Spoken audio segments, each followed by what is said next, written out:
So let's say you found a skeleton. How would you tell if it's a dinosaur? You personally, how would you decide? Well, interesting question. I don't know. I'd have to do some research on that.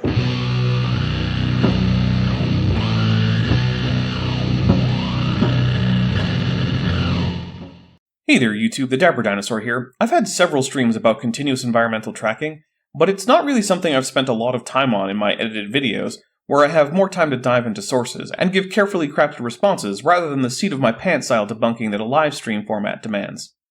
So here I am today. We're going to be looking at an appearance by Randy Galuza, the head of the Institute for Creation Research, where he is going to tell us all about it. Hello and welcome to Origins. I'm Ray Heipel, and it's an honor to be your host today. And it's an honor to be the show's fact-checker, a position I doubt they actually normally have, since if they did, I imagine very few episodes would actually be able to air. During this program, we showcase interesting guests who present evidence from science, along with other important facts validating the truth of creation. No, that's just mostly a lie. The thing is, there are no facts from science or anywhere else that validates young Earth creationism. Young Earth creationism has the same number of facts on its side as Flat Earth. At best, some observations are neutral in terms of supporting science or creation, but none of them fall on the side of creation, at least none that I've encountered. What I have encountered is a combination of the stupidest people you can possibly imagine, and some of the most dishonest grifters you can possibly imagine. Then there are the victims, the people who are filling church pews with butts, but who aren't about to go take a college-level biology or geology class, and who are just regular, busy people who are tricked into giving people like Randy or Ray more money, because they think people like them are doing the Lord's work. And the accuracy of the Bible. Today's guest, Dr. Randy Galuza, has undergraduate degrees in engineering and theology. He has earned an MD and also a Master of Public Health from Harvard University. Good for him, but none of those are paleontology, genetics, or evolutionary biology. Now, it's not that you need those things to talk about this subject, but if you're going to point out someone's credentials that aren't relevant, why bother in the first place? Dr. Galuza is a registered professional engineer. In 2008, he retired as lieutenant colonel from the U.S. Air Force. Ah, an engineer. Of course he's an engineer. Now he's the president of the Institute for Creation Research in Dallas, Texas. Not what I'd call a move up. Welcome to the program, Dr. Galuza. Thank you so much, Ray. So we're going to be talking about creation engineering. What does that mean? In my experience, it means that Randy is going to just blast us with vague statements, not actually provide a model that can even be used to make predictions, and then just declare that he has now done away with Darwin, whatever that's supposed to mean.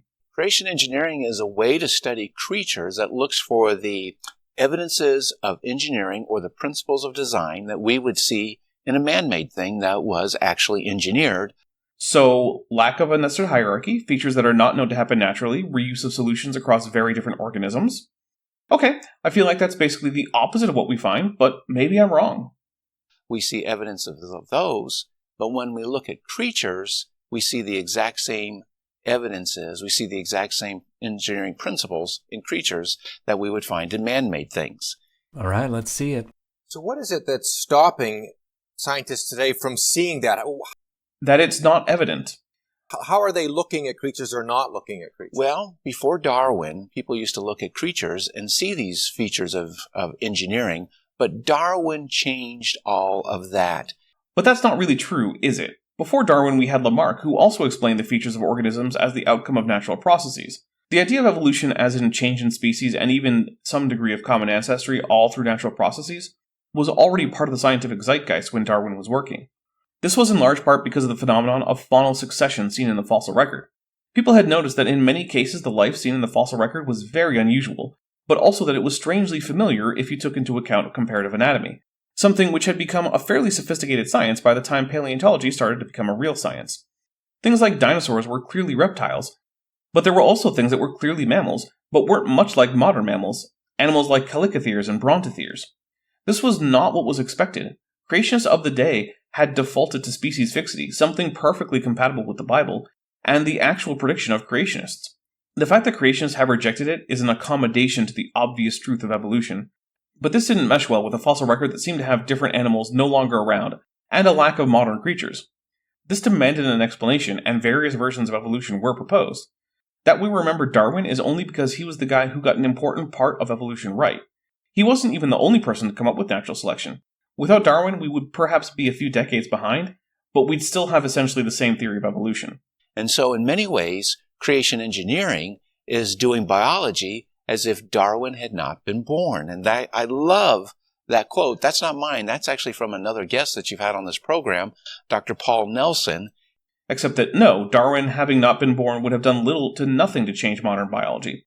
Evolution isn't a part of science because Darwin said it and he's a prophet of science. The reason we don't hear about Lamarckian evolution or see Richard Owen as a pioneer of biology is not because they were superseded by a new prophet delivering new light as if science is run like the Watchtower Bible and Tract Society. It's because they were just wrong. Darwin's main idea proved to have predictive power and to be testable and to have passed those tests. Some of his other ideas, like gemmules and blended inheritance, didn't pass the test when it was checked to see if they were true. So we don't incorporate those ideas into biology. Fundamentally, we do biology as if Darwin had never been born. Similarly, we do physics as if Newton had never been born, because the reason we use Newton's laws isn't because he's a prophet of physics, but because they work. And other people at his time were also working on coming up with the same ideas. Science is about evidence, not saints or prophets. He coined that phrase, but that's really what we're after. We're after going back to looking at creatures as if Darwin had not been born and seeing the very clear evidences for them that the Bible says are right there all along. See, in the phrase, go back, I think Randy gives it away. It's not so much that he wants to live in an alternate timeline where Darwin hadn't been born, and I suspect he doesn't want that because he knows it really wouldn't make a difference. He wants to go back in time and pretend that the previous century and a half just didn't happen. He wants to drag us back in time, at least in biology, because that way we can just ignore all that we've learned since then, and we can just pretend that an engineer is the right person to tell us how biodiversity comes about. Once again, we can see a creationist showing just how anti-science the endeavor of creationism really is. I'm sure you're quite familiar with this verse in Romans chapter 1. Nah, we're skipping Bible verses. I'm here for the science. For the purposes of this exercise, I don't care in the least what any verse in the Bible has to say about anything. It's empirical evidence or GTFO. So when I look at you, or you look at me, we look at creatures, we should be seeing evidences of workmanship. But what would that look like? It's all well and good to say that, but the actual experts who look at this aren't seeing any part of biology that seems to be inexplicable in terms of natural forces. Randy's job is now to show what part of organisms couldn't come about apart from design, and he knows this. Unfortunately, I'm familiar with his continuous environmental tracking talks, and that's not what he usually does. In fact, his talks on this, and the idea in general, are so silly that even most other young Earth creationists want nothing to do with it. ICR has lost employees over this. That being said, I do get the rhetorical appeal of pretending to the ignorant audience ICR both creates and attracts that natural selection is nonsense, and instead everything can be explained without any reference to ideas in evolutionary biology. That's fascinating because we do that with everything else. So we look at a product that's been made and we learn something about the maker. We learn something about the designer, right? Ford Cars tells us something about those engineers who are making those cars. And cars don't fall naturally into a nested hierarchy. To make them, things have to be done to raw materials that have no evidence of happening spontaneously in nature. We have historical evidence of the design. We can talk to the factory workers that assemble them, and most importantly, Ford cars don't make little baby cars that grow into adult Ford cars that can vary from their parents. This is not true of life. Life does fall into a natural nested hierarchy. Nothing has to be done that we don't see in nature in order for new organisms to come about. We have no historical evidence of the design of life, and no, the Bible doesn't count, since it was composed and compiled long after the events of Genesis 1 through 11 are supposed to have taken place. We can't talk to anyone who works at an organism factory that produces complex modern life without ancestors, and importantly, organisms do produce baby organisms that vary from their parents. It's true that both cars and organisms have multiple parts that interface to produce emergent qualities like fuel consumption and motility, but in terms of how they come together, they are not comparable. I suspect that Randy knows this and deliberately chooses a disanalogy. why shouldn't it be the same when we look at creation? Since God himself is the author, well then looking at what he has made should tell us something about it. Sure, if we want to accept for now the premise that God is the creator of the universe and is the ontological base which grants reality to all other things, then we can learn something about him from biology. I would say that we can learn from him that he is patient and also that he uses processes, rather than just intruding with physics-defying miracles, at least as a general rule. He also seems like the kind of guy who really doesn't like to do engineering, since apart from perhaps setting up the laws of reality, he really doesn't seem to have designed anything else since then. At least not directly like an engineer creating an HVAC system for a skyscraper. That being said, I am not actually granting that premise for the discussion. I am saying that if I did, we can learn stuff about God, but it's not stuff Randy would like. It does. And the fact that we can actually study it and understand it also tells us something because, God has total freedom. He could have made creatures in a way that we just could not figure out. Ironically, that would be better evidence against evolution. If organisms were utterly inexplicable by any conceivable rational means, then what would we be left with to explain them other than miracles? It's almost like if there's a God who wants us to learn from his creation, then he wants us to accept evolution, because he sure made the world seem like it's real. I mean, they operated in some ways that are very different than this computer or very different than the car you're talking about. They do operate in very different ways than cars or computers. That's the situation we're actually in. And you could have said, well, they were made by magic. Or an evolutionist could have said they evolved. I mean, that seems like what everyone involved is saying. Randy thinks that organisms were created magically by God, and scientists think they evolved via natural processes. Which is not much different than saying magic in many ways. Yes. I guess it's opposite day, because today God doing something that nature can't via his supernatural powers isn't magic, but nature acting according to natural law as we understand it is magic. Look, the God did it explanation is inherently magical. Creationists need to embrace that. Further, thinking that some aspect of science is wrong doesn't make explanations using that aspect of science magical. For example, it used to be thought that light propagated in a physical substance called the ether, which suffused all of space and was very insubstantial, but was the thing that light waved. It turns out there is no ether, but explanation of how light works based off the ether existing were never magical. They were just wrong. And if an explanation is magical, such as thinking that you can give your enemy a bad knee by making an effigy of them and incorporating some of their hair, then stabbing the effigy in the knee with a needle, then it's magical whether it works or not. Similarly, if you think God did something that defies the ordinary operations of the universe, that's magical, whether or not it's true. And I could say, well, they were actually engineered, and if you couldn't figure out how they operated, which one of us is right? Whether or not we can figure out how they work is irrelevant to the question of whether they were engineered. Let's do a thought experiment. Let's take a man from an uncontacted group in the Amazon and bring him to look at an erupting volcano in Hawaii, and also a smartphone. Now, one of those is engineered, the phone. The other is not, the volcano. Now, what are the odds that this man who has never heard of either a volcano or a phone could explain how either one functions? Essentially 0. Does that mean that they're both engineered, or that neither of them are engineered? No, of course not. Randy is just trying to make the God of the Gaps case. If he can't personally figure out how something came to be without engineering, then it was engineered. If it couldn't have been done by a human, then it must have been done by God. That does not follow.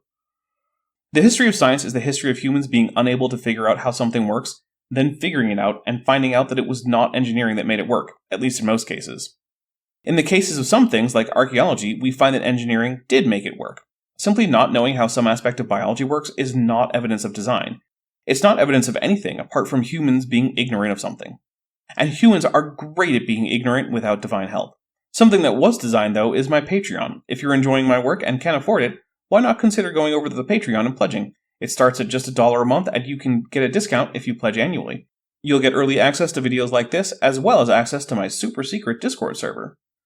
But since we can figure out how they operate, since we can figure out how they work, that is strong evidence because, as it says there right on the screen, it's the engineered workmanship that we see in creatures that corresponds to the engineered workmanship that we see in man-made things, the fact that they operate by the same principles, only God-made things are much more complicated.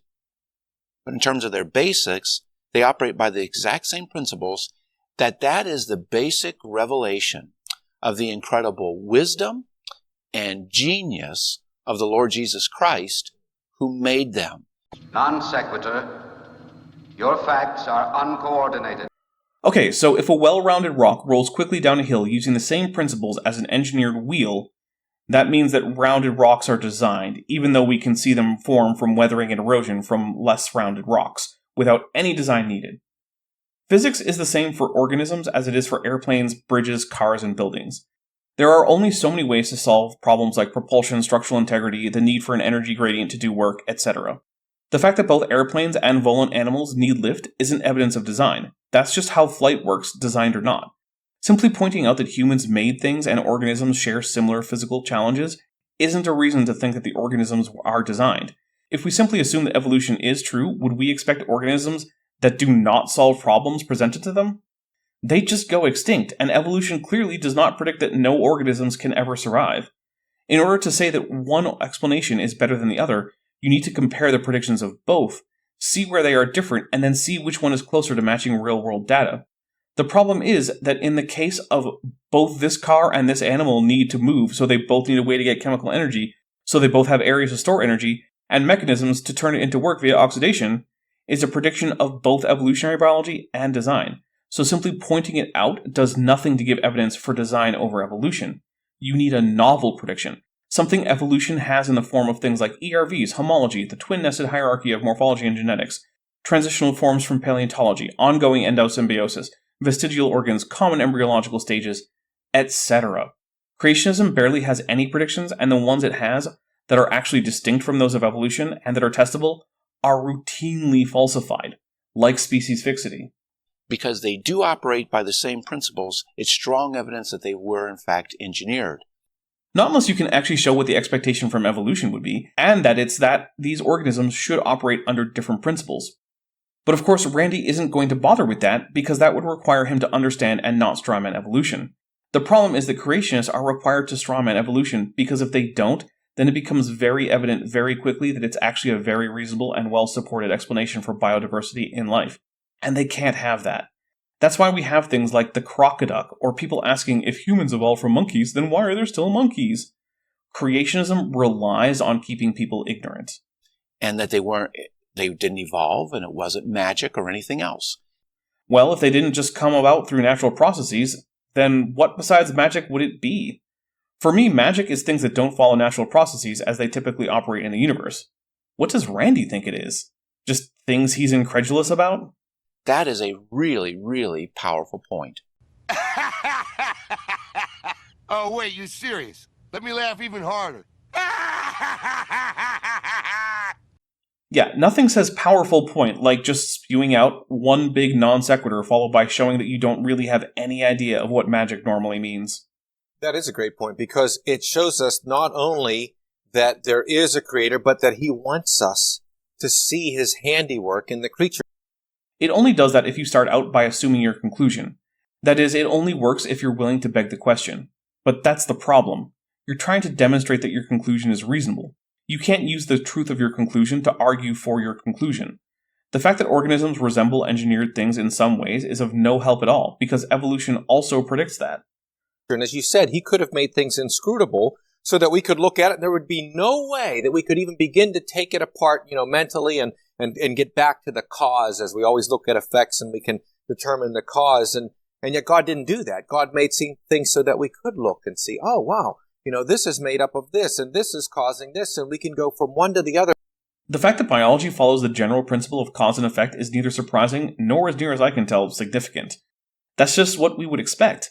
Most things we are aware of are pretty darn good at following the law of cause and effect, which isn't really a scientific law, but whatever. Even in areas where uncaused events are known, such as in particle physics, most interactions still have a cause and effect relationship, even if the results are stochastic. Once again, if life weren't this way, if it just spontaneously did things for no reason and with no discernible underlying principle, it would be harder to explain that without recourse to a divine agent. But in each step, we really should be thinking of the creator, the designer, Exactly. who made all of that possible. Exactly. And Fantastic. not only that, we could even copy. We can even copy a lot of his Yes. designs and use it into technology now. The fact that humans can copy organisms when designing things isn't evidence of those organisms being designed. Normally, when humans recognize design, it's for one of two reasons. The first is that the object in question is something we already know the origin of, and it involved design. In these cases, no inference is needed. For example, arrowheads.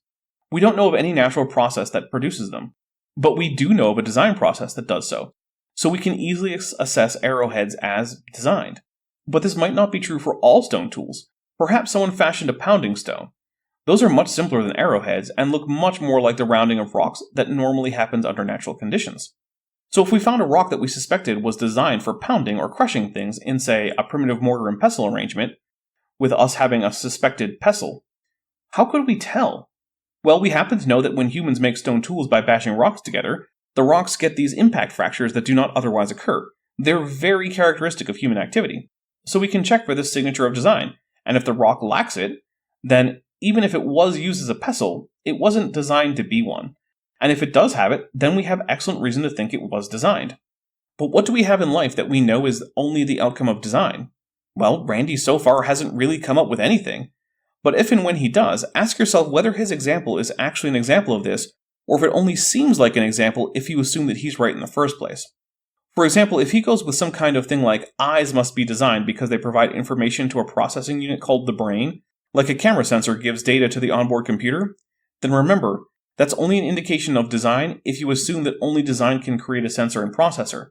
But that's exactly the thing he's trying to demonstrate. We can't copy it to the extent that we can make one of these little babies here. I hope that when that baby came on the screen, it didn't steal your thunder, because once a baby pops up, everybody fixates on that. Mm-hmm. So humans can't make babies from scratch without biology because their ability to copy living things isn't advanced enough. I mean, okay, I don't see what the point is, but I guess it's not wrong? Is this just an attempt to put a baby on screen and emotionally manipulate the audience because of their generally positive association with larval humans? But I wanted to just put this little picture up because all creatures do these things. These are their functions. They grow, they metabolize, they reproduce, and they adapt. Broadly speaking, yes. In fact, those are like definitions of living things. These are biological functions. Now, that little baby has life. That life is a gift of God. That life is immaterial. I'm going to need a citation for that. Look, Randy and anyone else can have a belief in an immaterial soul. But the fact is that biological life is absolutely material. It's chemistry. Granted, absurdly complex and self-sustaining chemistry. But it's chemistry. That baby is made entirely of cells and intracellular matrices.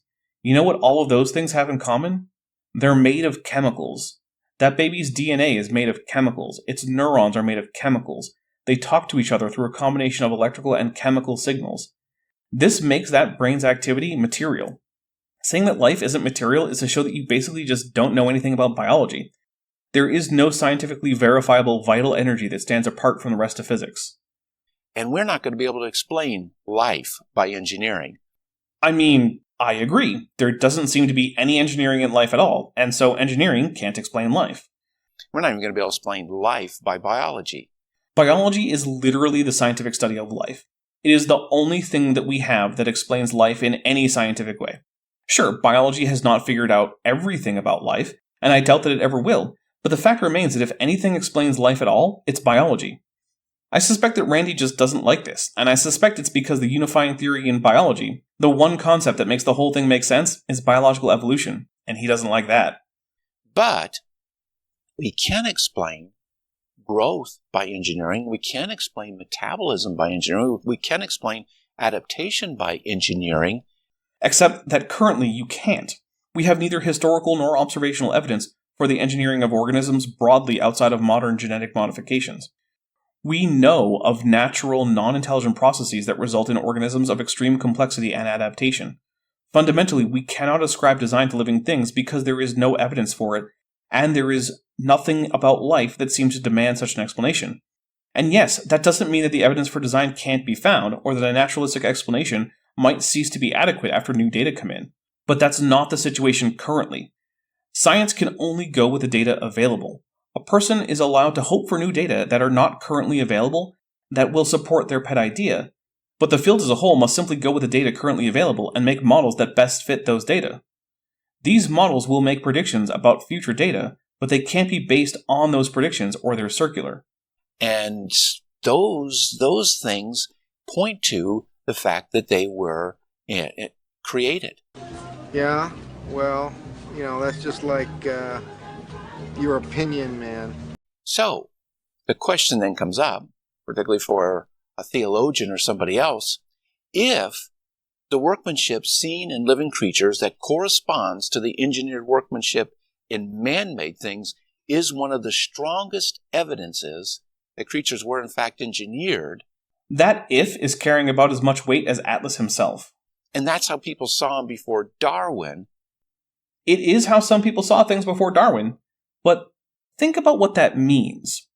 Before we knew as much as we know now, before we even knew what DNA was or what genes were, before we knew what cells were, before we knew much about comparative anatomy, in most cases before we knew what fossils were, many, although not all, people saw engineering in organisms.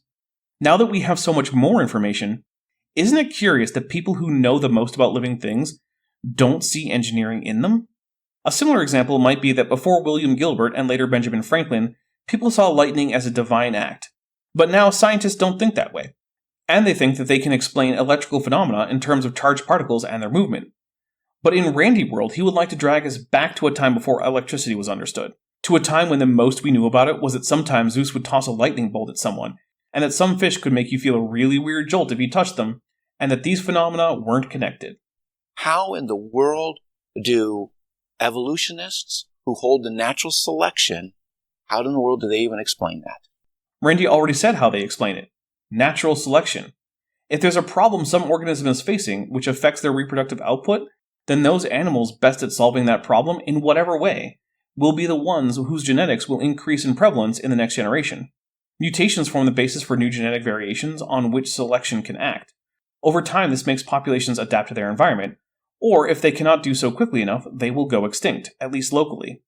All it takes for natural selection to act is for there to be an aspect of the environment that causes some organisms to not reproduce as well as they otherwise could, for there to be some trait for those organisms that can in any way mitigate that problem, and for that trait to be something that can vary with changes in the genome. That's it. If those conditions are met and the mutation rate isn't literally zero, then natural selection is a mathematical certainty. In the long run, it can take some cells that only spuriously have proteins that react to light and turn that into a functioning camera eye as sophisticated as that of a hawk. If Randy wants to show otherwise, his fight is ultimately with math, not even with biology. You know, in theology, we speak of natural theology, that the creation or nature itself shows that it has a maker, shows the handiwork of its creator. And hey, that's great for natural theology, but science has nothing to do with that. If you accept that God exists and that God created the universe, then I think it makes sense that you could learn about that God by studying how various aspects of the universe work. The problem is that doing so does not provide evidence for that God, nor does it seem to provide any new data to science that could be used to investigate various phenomena in the world. Looking at the universe and its vastness and then coming to the conclusion that God must also be vast in some metaphysical way doesn't really provide you with an idea as to where to point your telescope to learn more about the universe. Even more so, if you simply ignore or deny aspects of reality because of how you've decided God already is, then you're not just not being helpful to science, you're directly opposing it. If nature can teach us about God, then nothing about God can contradict nature. But the God of young Earth creationists directly contradicts reality in many, many ways. If there is a God over this reality, he or she is certainly not the God of young Earth creationists, even if he or she may graciously hear the prayers of such. And what we're saying here is that somehow selectionists, evolutionists have been able to look at the creature and say there is no creator. And when you... Not necessarily. Many, perhaps even most people who accept evolution also believe in a God who created the universe, and by extension, life.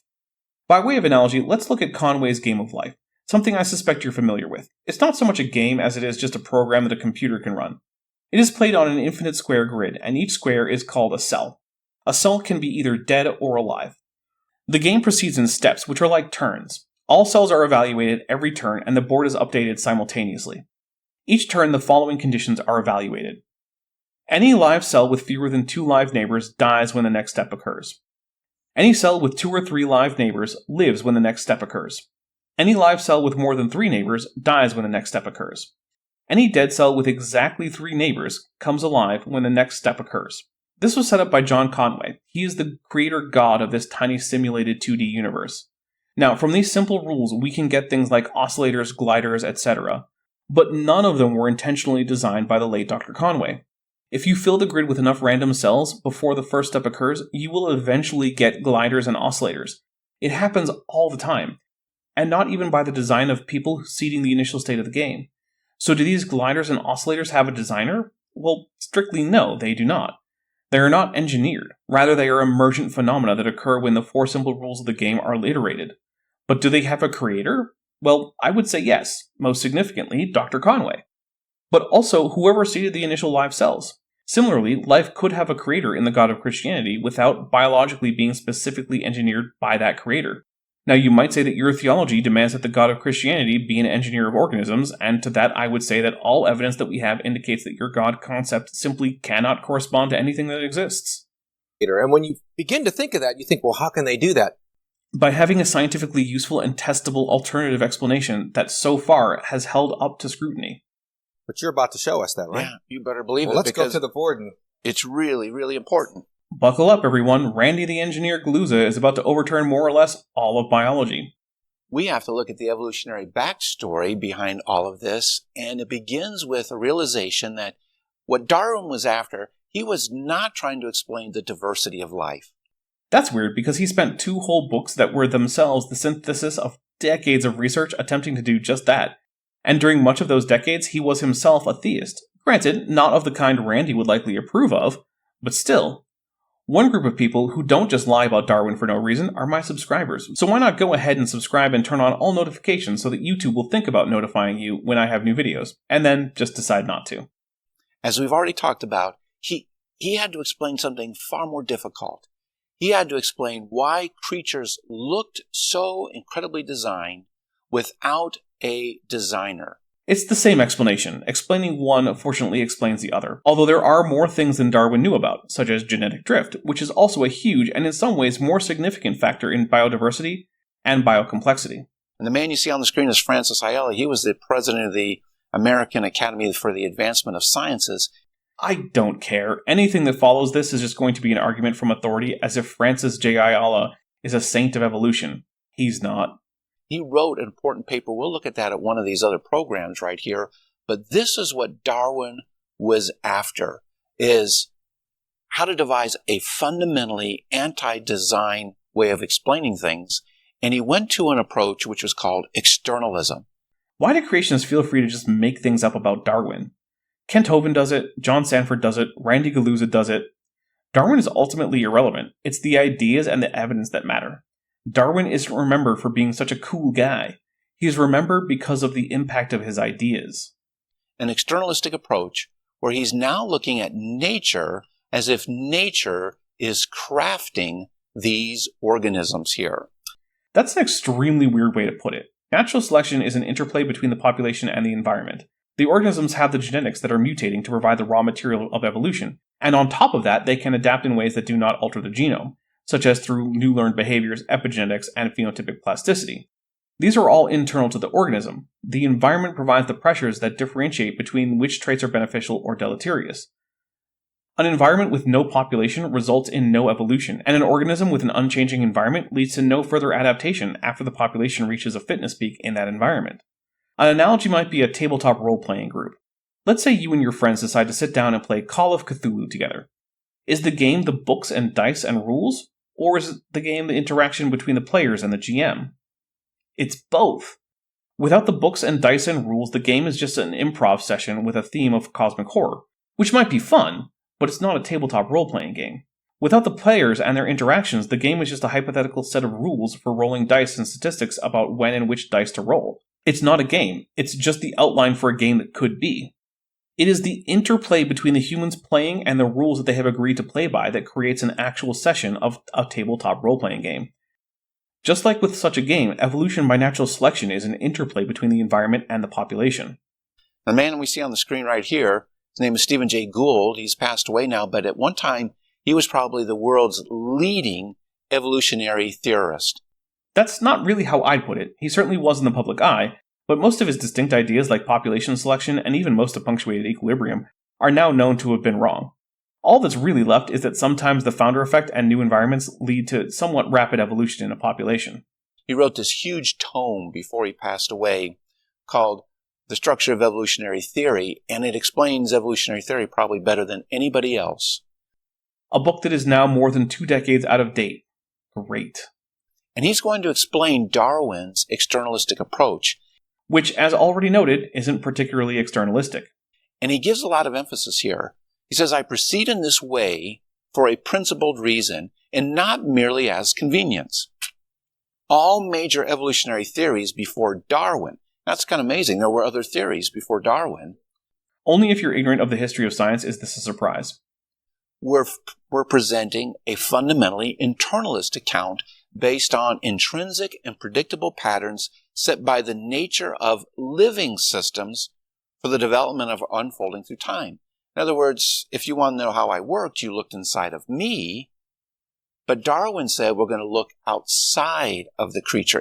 Randy is confusing organismal biology and evolutionary biology. If you want to see how an organism works, you need to look at the organism itself. No amount of understanding of the Sonoran Desert will tell you about the biochemistry of an organ cactus. No amount of information about the salinity of the sea ice will help you understand the dietary needs of a polar bear. But if the question is how did organ cacti or polar bears get to be the way they are, then yes, you will need to understand the environment.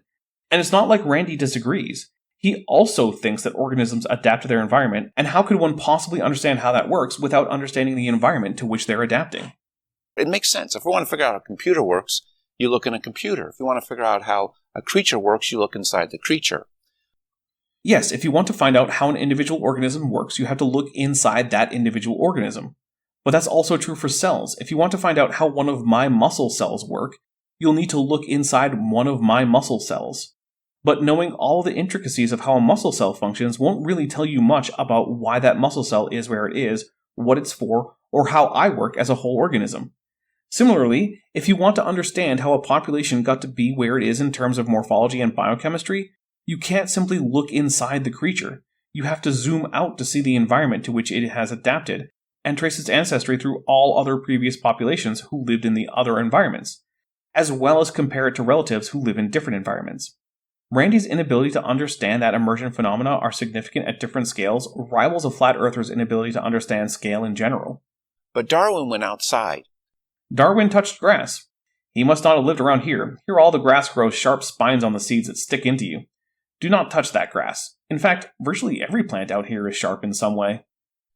Gould goes on to say, Darwin's theory, in strong and revolutionary contrast, presents the first externalist account of evolution.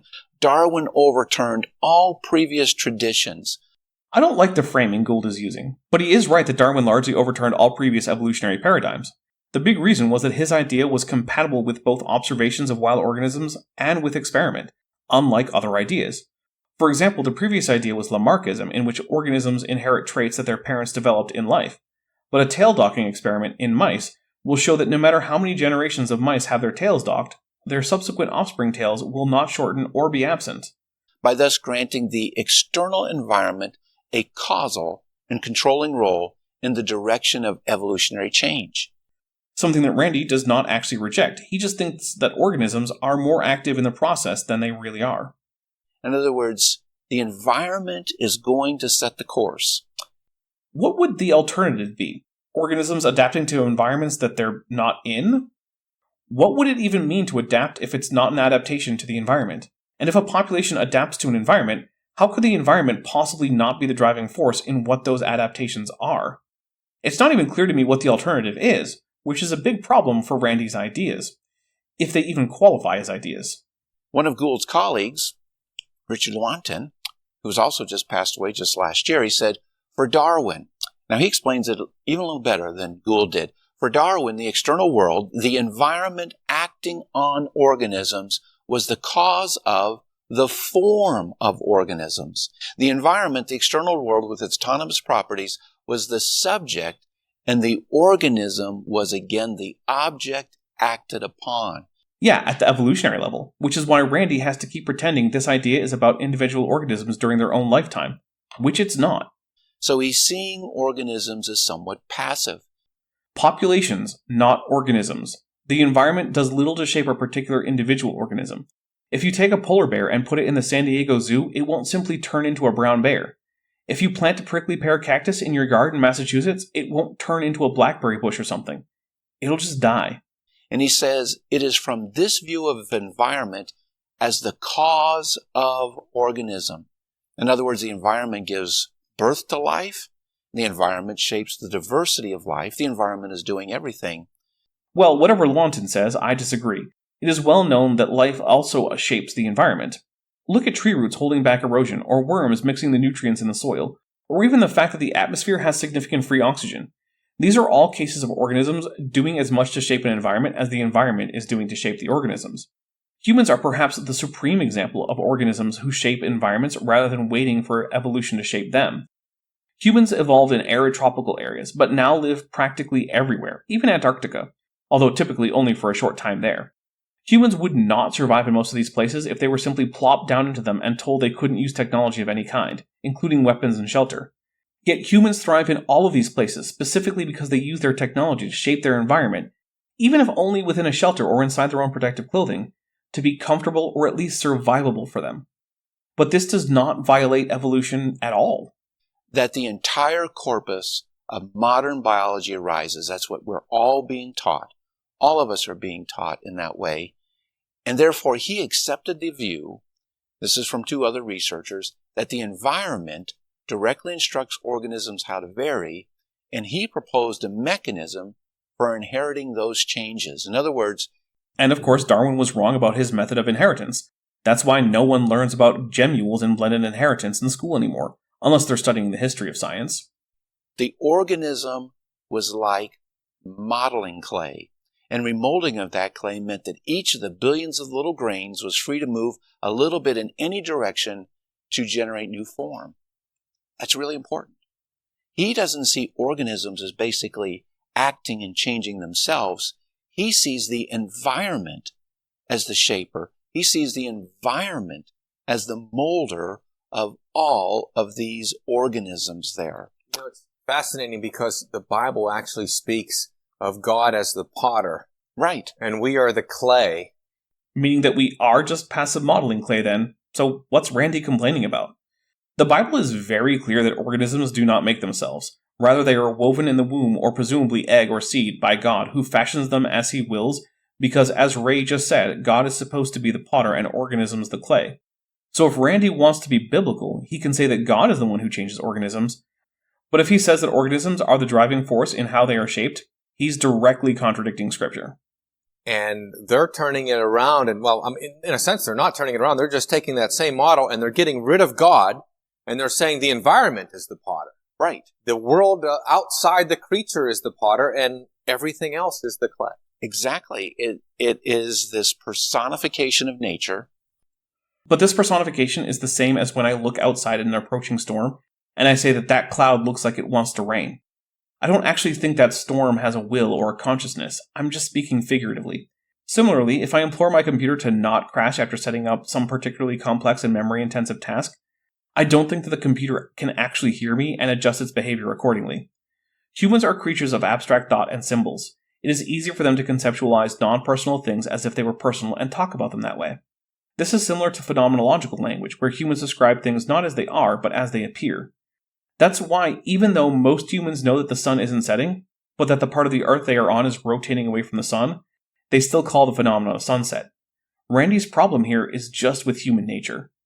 That nature gives life, nature molds life, nature creates life. Actually, Darwin had nothing to say about the origin of life, and the theory of evolution assumes the existence of life and does not offer an explanation for where the first life came from. Evolution isn't about everything. Granted, some aspects of evolution can inform us about possible origin of life scenarios, such as selection, but fundamentally, evolution is about the change in reproducing populations with genetic material over time. If that's not what you're talking about, then what you're talking about is not well explained by the theory of biological evolution. And that externalistic view, I don't think many people even know that they hold to it. Here's a rule of thumb.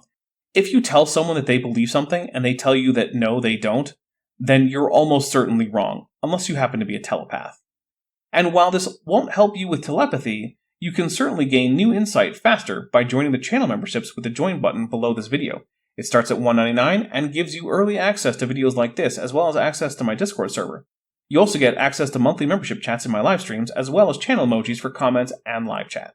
I held to it, and I was even kind of subconscious there, because I saw the environment as active. And that's how the entire corpus of biology is basically being taught in school today. All of the schools in Pittsburgh here would see it that way. Okay, so what's Randy's alternative? He has spent nearly this whole video just going on about his straw man, but nothing about what he's proposing. However, and this is a big however, real science is not seeing it that way anymore. Citation needed, Randy. As you see on the screen here, research is finding that adaptability, and these are words that are right in the scientific literature, adaptability is not being characterized as random, slow, and gradual. Those are words that are like anti-design words. When you read technical literature today, adaptability is being described with these words: regulated. In fact, it usually says highly regulated. Not slow and gradual, but generally rapid. Not random, but repeatable. But none of this is something that's a problem for the theory of evolution. I could go through each word, but since he hasn't cited anything, it's not clear to me what argument he's trying to make. One thing I will point out, though, is that rapid is a relative term. For an evolutionary biologist, an allele becoming fixed in a population in 100 generations is rapid. But if that were put in human terms, it would mean centuries, or in fruit fly terms, it might mean a year or so. But nothing about evolutionary theory precludes varying rates of evolution. Evolution that is at the faster end will be called rapid. Also, we know that things affect the speed of evolution, and the two big things are effective population size and the strength of the selection pressure. Smaller effective populations and stronger selection pressure mean faster evolution. And not only repeatable, the responses of organisms are so targeted to the change in the environment, so targeted, as you said earlier, to solving a problem, that they can even be predictable. Right, convergent evolution exists. Similar selection pressures tend to result in similar morphologies. That's why sharks, ichthyosaurs, and dolphins are all roughly torpedo-shaped. When you want to swim fast, it's the shape you have to be just because of physics. What other option could natural selection possibly favor? Similarly, large, fast organisms tend to have long legs, whether it be ostriches or pronghorns. If you want to run fast, long legs are just better than short legs. So we can predict that organisms that need speed to survive on land will likely have long legs if they can't fly. Similarly, if camouflage is important to survival, you'll get the repeated and predictable evolution of camouflage. Now, when you're seeing words like regulated, rapid, repeatable, sometimes even reversible, and predictable, you're seeing words that are characterizing something that has been engineered. I don't see why. None of these things are a barrier for the theory of evolution or something that natural selection wouldn't cause. This just seems like Randy is running with his bias as an engineer. Because he knows engineers do certain things, it seems like he just thinks that anytime those words come up, it means engineering. But that's not what those things mean. Those things are no more indicative of engineering than the word combustion is of cooking. Sure, cooking usually involves combustion to heat the food, but it doesn't need to, and sometimes combustion is about wood fires, or what happens inside your car engine. I think immediately of a computer, that the computer is going to respond the same way when you put some kind of data in because of the programming that's inside that particular computer or that particular program. Yes, if we're talking about a single organism, then yes, that is not a bad analogy. Two members of the same species are likely to respond to the same environmental challenges or stimuli in the same way, and a lot of that is going to be based on that particular organism's genetics, which are effectively unchanging over the life of the organism. But that's not the same thing as a population adapting to a new environment over the course of multiple generations. The point is that those organisms don't have the ideal traits, and so their genomes would result in traits more conducive to reproduction if they changed. This requires things like mutation and selection. Explaining how a single living organism responds does little to explain how whole populations adapt over time. Randy doesn't seem to see this from what I've been able to discern from listening to him. The most charitable I can be at this point is that it seems like Randy is hoping to use Lamarckian processes, which we already know don't work, to explain the change we see over evolutionary time, although condensed into his young Earth timeline. And it will be a regulated response. You'll be able to predict it. That's how we can develop programs. We make them so that they're repeatable. Exactly. The fact that humans make something in a particular way that causes results that are similar to something else doesn't mean that the other thing is the result of a similar process. It's a possibility, but it simply does not follow logically that that's how the other thing came about. So the evidence is coming in on the side of something that has really been engineered. I remain extremely skeptical of that. But you know what? He's got a lot of time left to present evidence. Maybe he can convince me. So let's do biology as if Darwin had not been born. We already are, Randy. We already are. And let's replace it all together with an engineering-based approach of adaptation. Hey, if Randy can actually provide evidence of the failure of the mechanisms of evolutionary biology and the ability of engineering to successfully predict future data in those areas where evolution fails, then I'm completely open to it. The problem is that I've listened to presentations on this before, and Randy has never even pointed out an area where the predictions of evolution are at odds with what we see, never mind offering a better explanation. And I've put together a model called continuous environmental tracking, which posits that organisms are tracking environmental changes just like a man-made tracking system would also track changes. Okay, let's hear the basics of the model. I'm sure it won't just be a bunch of vague nonsense statements with poorly defined terms that mean more or less nothing, and then pointing to things that are actually not well explained by anything Randy says, and are instead, in fact, evidence that he's wrong. So, how does that differ from what we just talked about in terms of what Darwin was saying? Jesus Christ, I've been waiting this whole time. Just get on with it. Get on with it. Yes, get on with it! Get on with it! Well, first of all, an engineered approach would look at the organism and not the environment. So number one, CET, or continuous environmental tracking, is an organism-focused explanation. Right, but that's just a description. What does that actually look like on the ground? What kinds of data does a cosplay scientist working under the paradigm of CET look at that an actual scientist wouldn't look at? And what kinds of things would an actual scientist look at that a CET cosplayer could safely ignore? How does this actually work? What predictions can we make? See what I mean? We're still just getting non-specific descriptions with no actual science or model building. If you want to see how these fish, these are blind cavefish, can get into a cave and go blind, you must look inside the creature. Well, yeah, you do have to do that. Blind cavefish generally have various genes or regulatory sequences that are different compared to their sighted relatives. We can identify exactly which mutations cause eyelessness, but something that this means is that unless Randy can demonstrate the existence of widespread induced and targeted mutations, he can't explain this with continuous environmental tracking. And the problem for Randy is that we already know that that's not how organisms work. We've known this because of a now 80-year-old experiment. That experiment is the Luria-Delbruck experiment. The basic setup of the experiment is to let some identical bacteria grow in a nutrient-rich growth medium for a set period of time, enough for a lot of them to grow. Then a bacteriophage is introduced, which will cause most of them to die. The idea is that you get a bunch of such identical colonies and run this test over and over and over to get statistically significant results. Now, we already knew back in 1943 when the experiment was first run that bacteria will gain a resistance to the bacteriophage over time. So if the propensity to gain resistance to the bacteriophage is built into all the bacteria, such that they have all about the same, if low, probability of managing to activate their defenses in time to survive, we should expect that as you do this experiment many times, the rate of resistance in various colonies that you test should be very similar.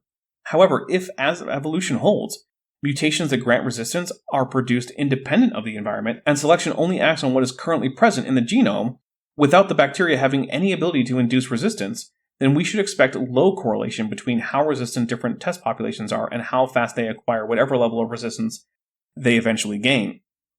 What do you know but that the evolutionary prediction comes true? Now, the adaptation is rapid, one of Randy's favorite words, in most cases where resistance is gained at all, otherwise the bacteria would go extinct. But that's because the selection pressure is large and the generation time is small.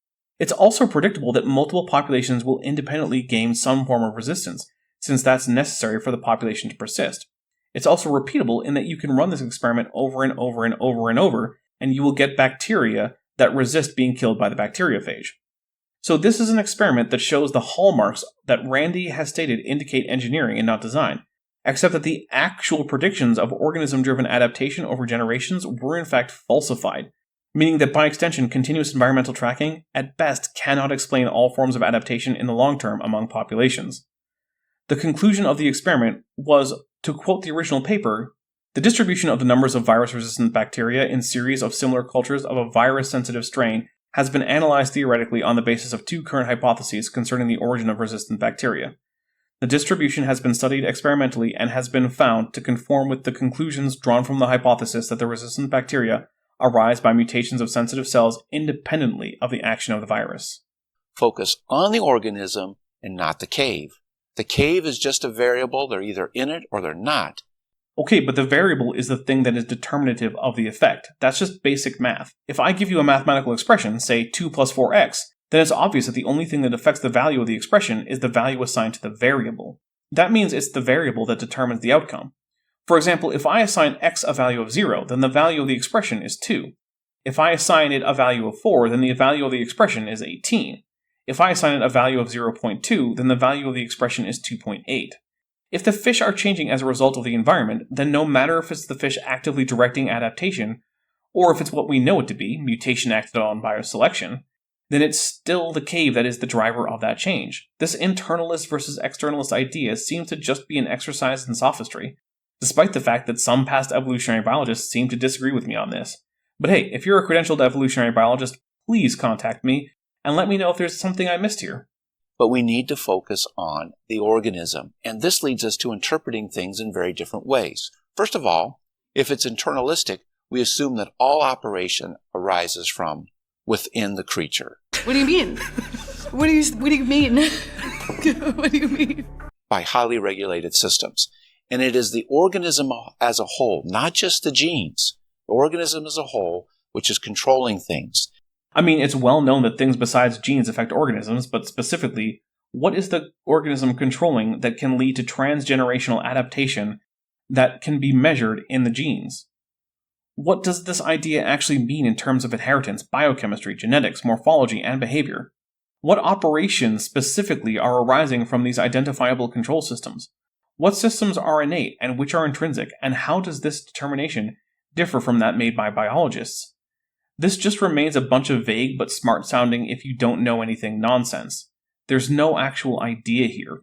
That both the internal form and its adaptability are governed by the innate systems, and that adaptability appears to be the engineered control of the organism-environment relationship. In other words, it's the organism which is controlling it. The light at the end of the tunnel revels in authority. Knowledge is an ingredient of mortal abstract beauty.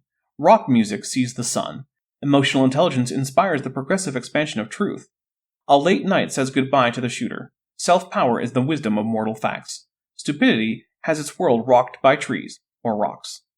Those sentences were constructed by random nonsense generators, and they mean as much as what Randy just said.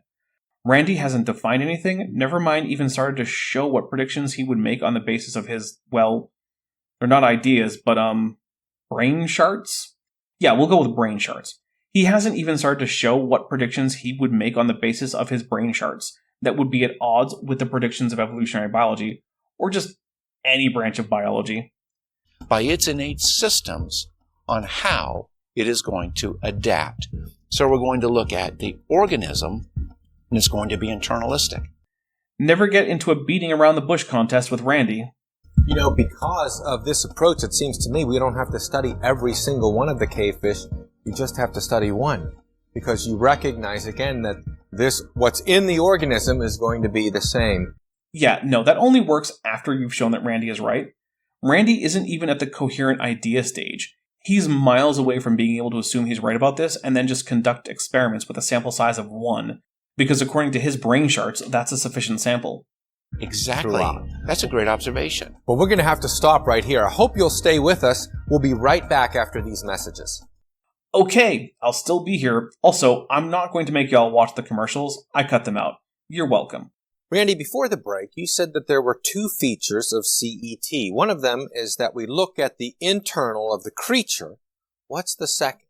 I'm still not clear on what he really means by the first feature, but okay, I guess we're just moving on. The second is that we treat creatures as if they really were engineered. I'm curious as to what difference that will make. It won't really change the details of, say, biomechanics or biochemistry, but hey, maybe for the first time ever, Randy will have a clear answer for us that doesn't rely on vague nothing. In other words, continuous environmental tracking is an engineering-based approach to the creatures, which is very, very different than obviously Darwin's anti-design based. So as we're looking at the picture here on the screen, we're talking about adaptation, and we see a car which has adaptable features. One of them is cruise control. Except that cruise control is something that a user has to use and control, and unlike living things, populations of cars don't reproduce and adapt to new environments over generations. No matter how long a bunch of cars drive around the Arctic, They're not going to grow snow chains or a better heater. Populations of organisms do things like that, though. Polar bears grow fur on their feet instead of having bare toe pads. They also grow clear fur that in bulk looks white, unlike other bears. We can't explain that by the same mechanism as a whole current speed function in a truck. And in order for that car to stay at the constant speed, it has to have a speed sensor. It has to have some internal programming that says if the speed begins to slow down, then push on the throttle. And it has to have an output response. We're going to see creatures with the exact same type of engineering, that they have sensors, that they have internal programming, and they have very, very specific targeted output responses. But again, Randy is failing to differentiate his idea from the predictions of evolutionary theory. Evolution also says that organisms will sense their environment and perform behaviors that respond to environmental stimuli in appropriate ways. We all agree about this. There's no real difference here, except that Randy is introducing a design which is not in evidence as his explanation. And it is these type of engineering principles, as we look at creatures, which are going to guide us as we move forward, and this has some very important implications.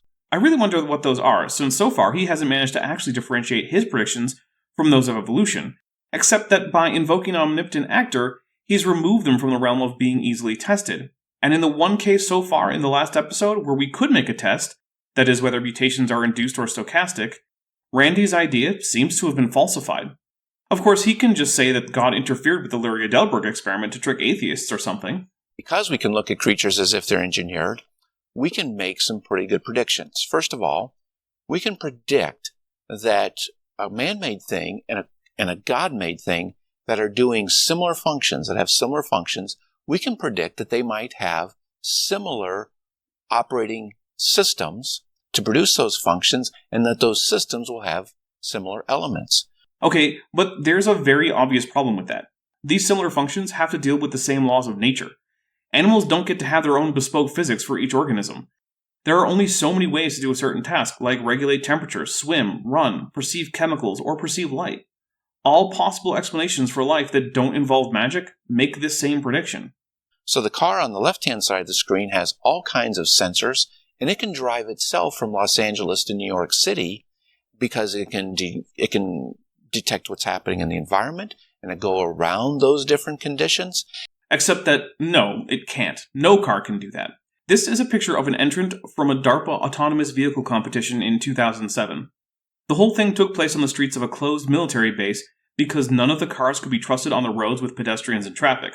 All of them were tailed by a manned car with a kill switch, most of which had to have the kill switch used. They all stopped at random times and got confused by what their sensors were showing them. And the goal of this challenge was to facilitate all battlefield vehicles fielded by the United States of America being autonomous by 2015. 9 years later, that goal hasn't been met, and as far as I know, the USA fields no automatic vehicles in combat. This doesn't much matter to Randy's point, near as I can tell, but it's just weird that he would lie about this. And then you see on the right-hand side of the screen, it says that guinea pigs can beat climate change by tweaking their own DNA. Well, how in the world would they do that? Specifically, they do it through DNA methylation. Randy is referencing a New Scientist article that itself is reporting on the paper Paternal Intergenerational Epigenetic Response to Heat Exposure in Male Wild Guinea Pigs by Alexandra Wyrick et al., published December 19, 2015 in the journal Molecular Ecology. They found that methylation levels around the genes that produce heat shock proteins differed between the control group and the experimental group. Methylation is something that occurs to DNA, and essentially, a methyl functional group is attached to the DNA by a protein, which then causes that region of DNA to become more or less unavailable for transcription, thus deactivating that region. About 45% of the human genome is methylated in bulk and contains things like repetitive DNA elements and viral DNA. These are methylated because if they are expressed, they tend to cause disruption to the rest of the genome. On a side note, this makes about 45% of the genome something we know to not just be non-functional, but to be positively harmful if activated. So much for there being no junk DNA, as creationists like to tell us. So in the guinea pig, various genes were either methylated or demethylated during the experiment. But to quote the article that Randy is citing, these epigenetic responses may help organisms cope, but they won't make them adapt more quickly, says team member Jorn Svikkel, because they don't affect the DNA sequence. Instead, they might buy a species time to evolve permanent adaptations to a warmer climate. So even according to Randy's source, this is not a long-term adaptive ability. It's a way to get by modest or short-term warming. If these creatures can live in hot environments, how might they do that? Well, this was an experiment. This is a great example where they took these guinea pigs.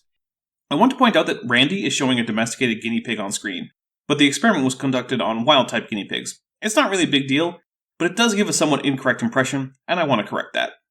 And they put them under a hot condition for the entire time it makes for one cycle of sperm.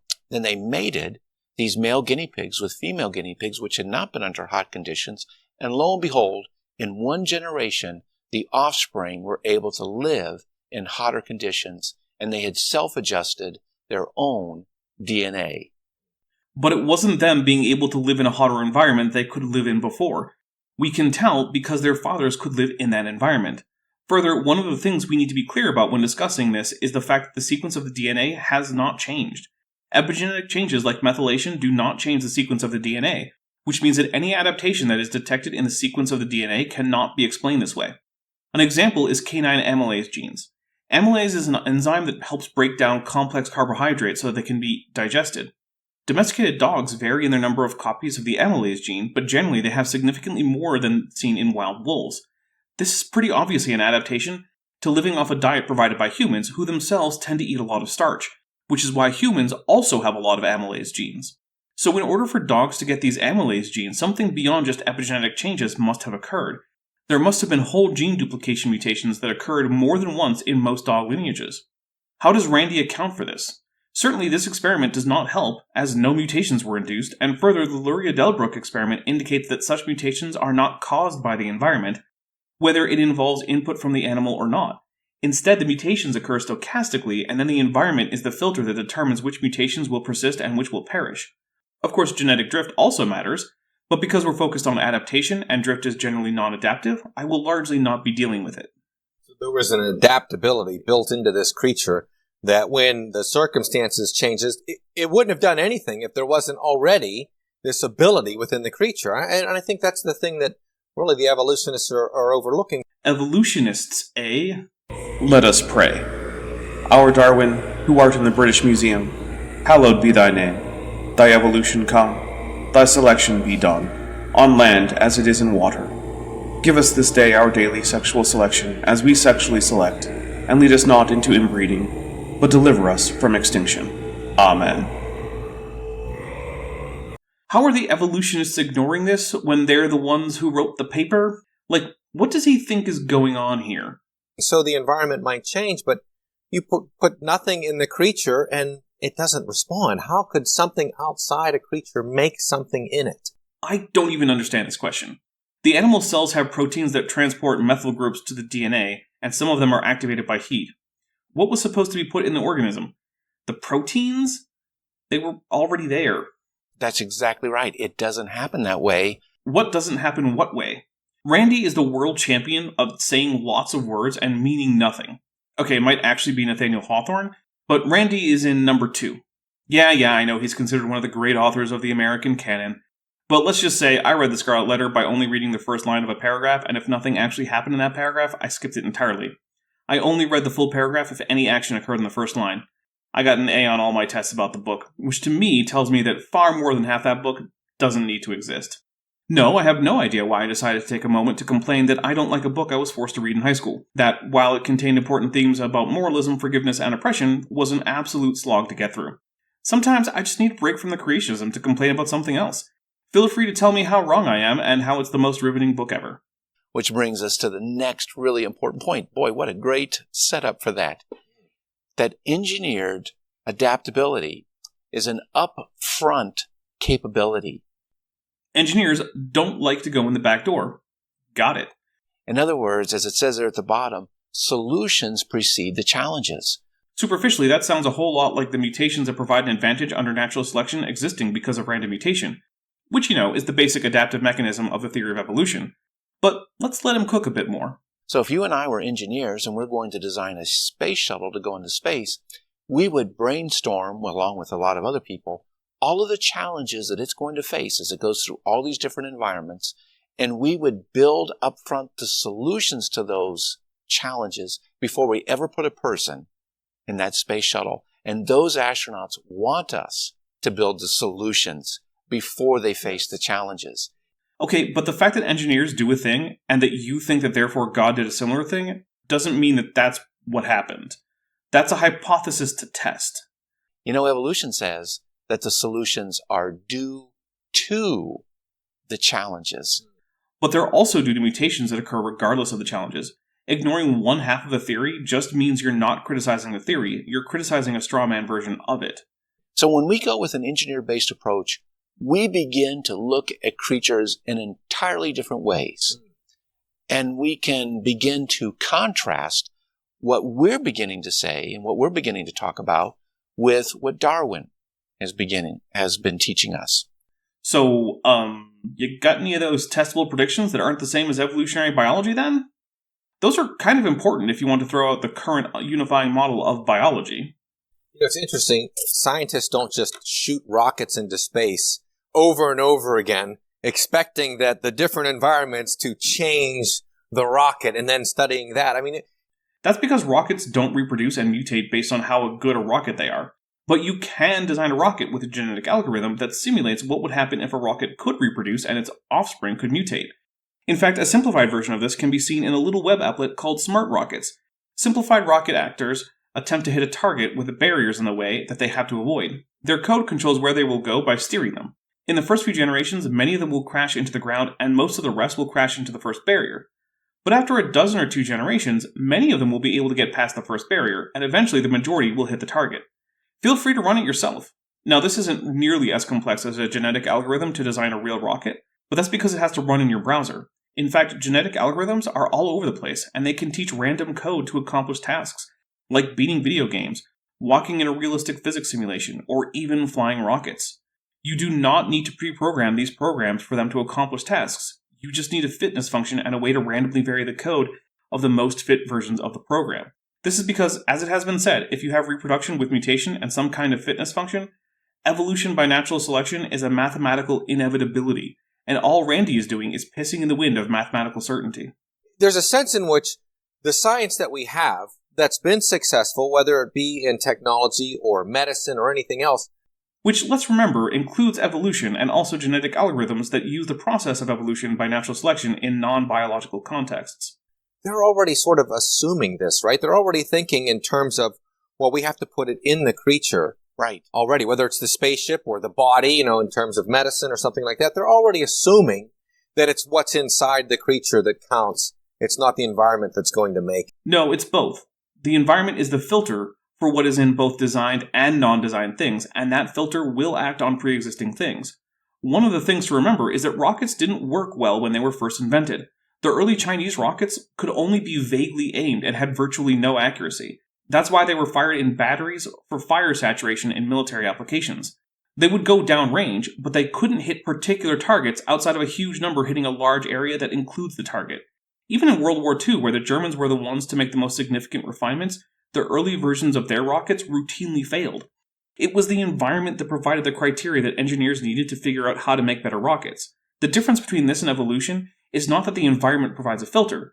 The difference is that in one case, an intelligent agent makes the changes, and in the other, the changes occur regardless, without any purposefulness, and some of them are improvements. You're right. They're assuming all of that, but they're giving the environment the credit. No one is standing up and giving an acceptance speech thanking the environment. The environment plays the same role in evolution as it does in engineering. It's the thing that provides the conditions for success or failure, and the options that are not compatible with the environment will not persist in either engineering or evolution. This is just Randy hating on his imagined attribution of personhood to the environment. I know he hasn't really gotten there yet, but I've seen him give this presentation at least 2 other times now. So as we wrap up here, we can actually contrast these two different approaches. First of all, Darwin sees organism as non-design, and he sees that they're operating under random adaptive processes, because his random view and his random approach is the opposite of what an engineer would actually do. Except when they design things by genetic algorithm. Now, not many things are designed that way, but it does happen. For example, the 2006 NASA ST-5 antenna was designed by evolutionary algorithm. It was successfully used by NASA, and other similarly designed by algorithm antennas were used on lunar missions by NASA. Even engineers don't work the way Randy thinks they do, at least not in all cases. And it's externalistic. And these are actually quotes from evolutionary literature.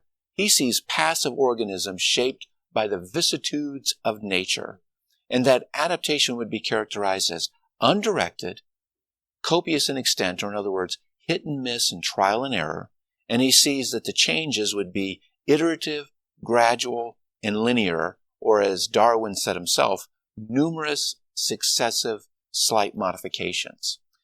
And that's by and large what we see in nature, at least with the caveat that gradual and slow are context dependent. What we want to do is we want to replace that altogether, lock, stock, and barrel, with an approach which is designed and sees adaptation as very, very purposeful. And so it's the exact opposite Someday, Randy will propose a mechanism for this, right? of what Darwin said. It's an internalistic approach where we see active organisms shaping themselves to solve problems. 4 words come to mind. The Luria-Delbruck experiment. We've known Randy is wrong about this for 80 years. We see adaptation characterized as it really is in the literature, highly regulated, with targeted solutions that are predictable if need be, and that changes can be variable in extent. And so far, our only example is epigenetic change in guinea pigs that the article Randy himself cited said couldn't be a mechanism for long-term adaptation to climate change. His own source contradicts him. Whatever they need to be, if they need to be faster or slower, the organism has mechanisms which can detect those things and adjust itself. In many cases, yes, epigenetics and phenotypic plasticity can allow for an individual organism to overcome new environmental conditions, but that is not sufficient to account for the adaptation we actually see, because neither of these mechanisms cause any change in the actual genetic sequence, yet we observe adaptive traits tied to actual changes to the DNA. So Randy's mechanisms, as he's proposed them so far, are already known to be insufficient. This slide is very important for everybody who's watching us. It contrasts Darwin's approach, which is like the anti-designer approach, with a designer approach. And Lord willing, at our next program, we'll talk about some more of those types of adaptations. I know Randy is talking like the show's about to end, and from his perspective, that is true.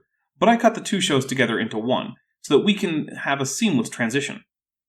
But I have to say that given how little was said in the first show, he probably should have just not bothered and jumped right into the second show. Of course, that's on the assumption that the second show will actually have anything worthwhile, which, based on his performance so far, I very much doubt. Well, I can't wait until you're back and we can do that, because he could have done it today instead of just waffling on about nothing and lying about a car. Like, that was never a thing he was required to do. You know, just what we've talked about today, it's not only the way we function as human beings in everything we do. When we see a problem, as we've talked about, we look at what we need to do internally to make something or to put something in ourselves, medicine, food, whatever, to give us the result. You know, Randy normally doesn't like people imputing personhood onto impersonal things, but it seems like Ray is doing that to all organisms, and because he can pretend that it's because of God in some ill-defined manner, Randy suddenly doesn't really care. Maybe I'm wrong, and I'm reading too much into this. I'll admit, I don't have a lot of charity for Randy. And we do that, and yet what scientists are doing, what evolution scientists are doing, is saying, well, you know, that shouldn't work. What we should do, just be doing, just throwing random stuff at ourselves or at a problem, and eventually the environment will allow the right one to thrive, and then it will reproduce itself, Which, let's remember, has produced working deep space antennas for NASA, so we know it does work, because it has worked in the past. Really kind of boggles the mind that anybody would hold on to that, but I think there's an underlying reason. Yeah, that it demonstrably works not just in biology, but even in engineering. Evolution produces results in multiple areas. Hello and welcome to Origins. I'm Ray Heipel, and it's an honor to be your host today. Hello again, Ray. It's a weird feeling to still be here. I'm hoping that there's some actual content that could at least support Randy's idea. During this program, we showcase interesting guests who present evidence from science along with other important facts. But also Randy Galuza, who doesn't do any of that. Validating the truth of creation and the accuracy of the Bible. Today's guest, Dr. Randy Galuza, has undergraduate degrees in engineering and theology. He has earned an MD and also a Master of Public Health from Harvard University. Dr. Galuza is a registered professional engineer. In 2008, he retired as lieutenant colonel from the U.S. Air Force. So, still no credentials in evolutionary biology. Got it. He's not even pretending. At least Kenthoven pretends to have relevant credentials.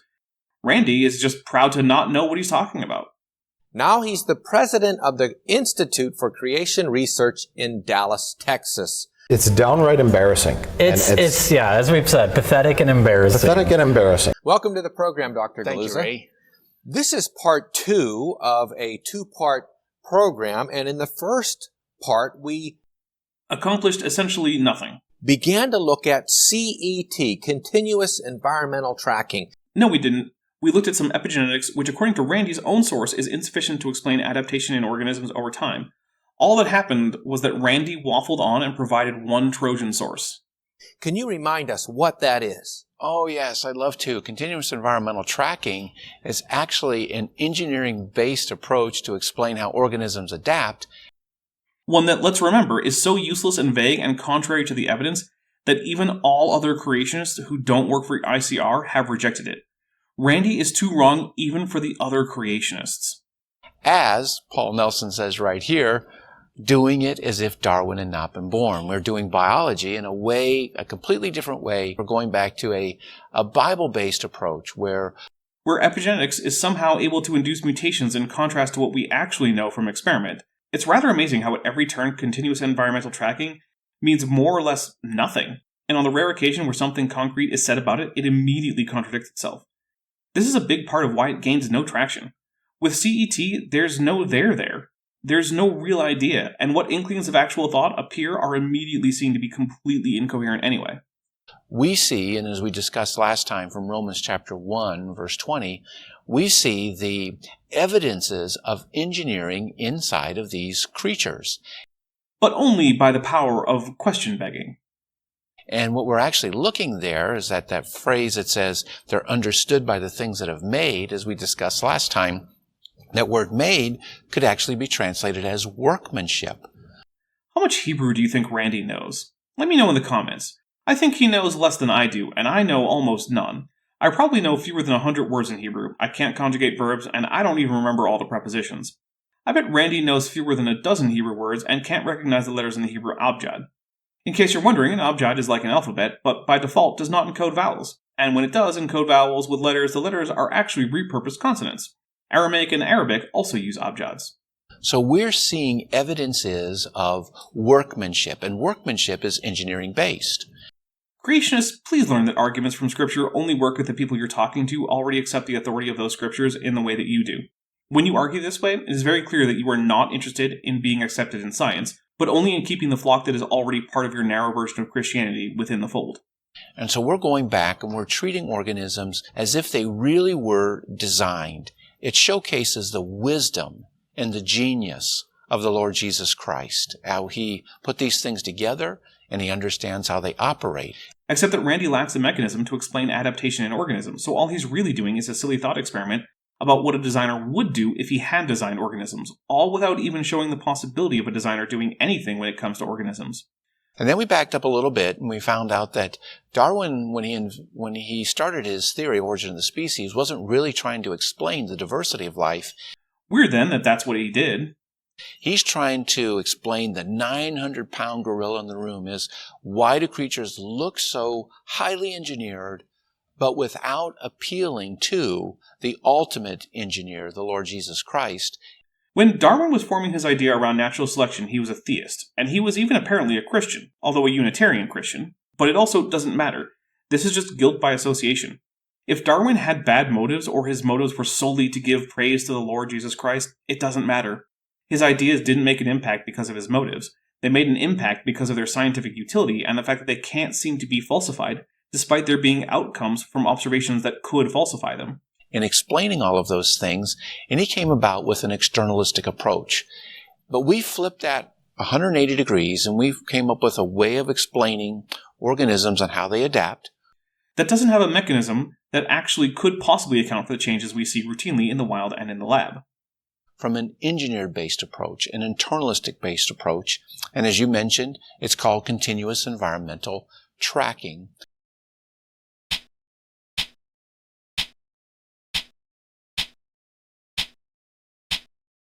Yes, we know. Get to the point. Hello, darkness, my old friend.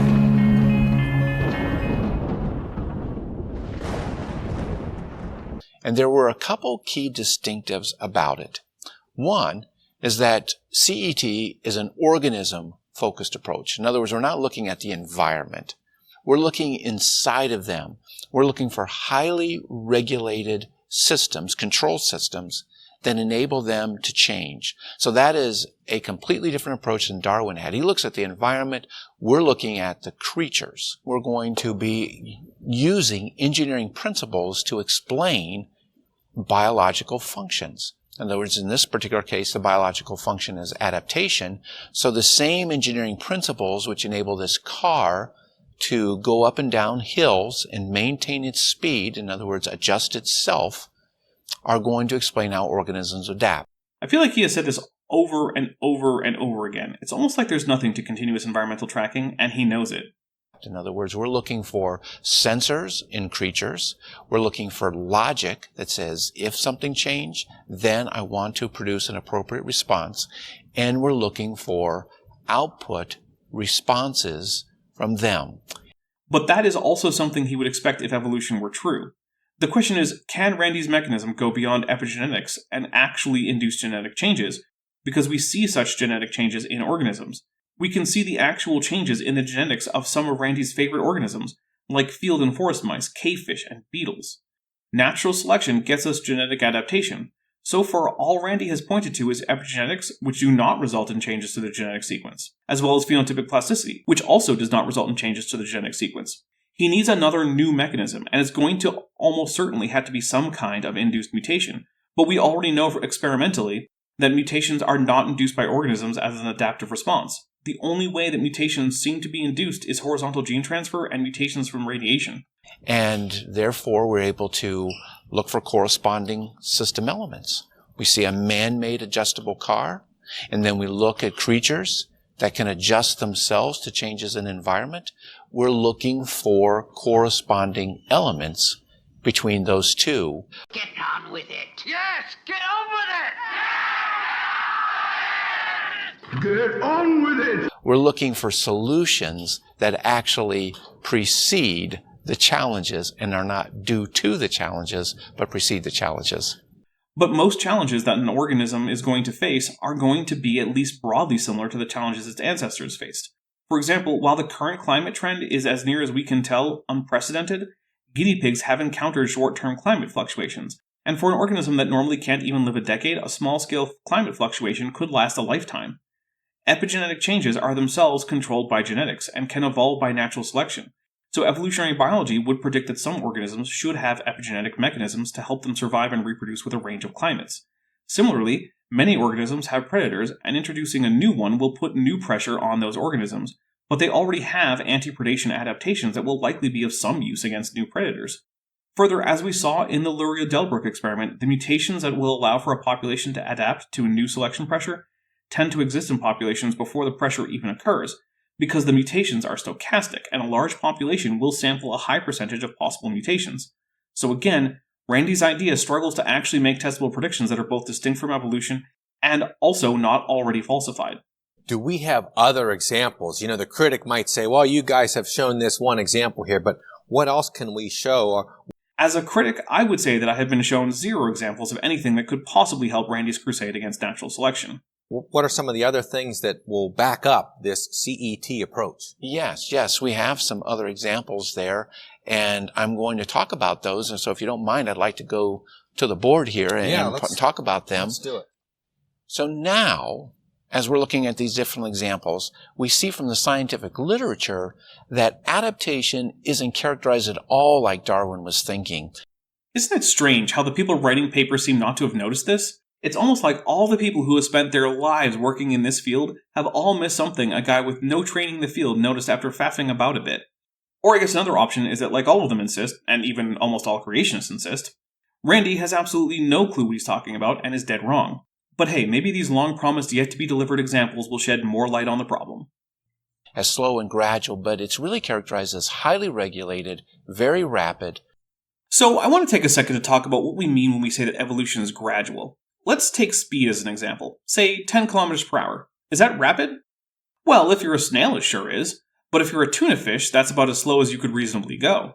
Whether something is rapid or gradual is a matter of expectation, not an objective number. If a particular evolutionary change happens faster than expected, it's rapid. If it didn't, it's gradual.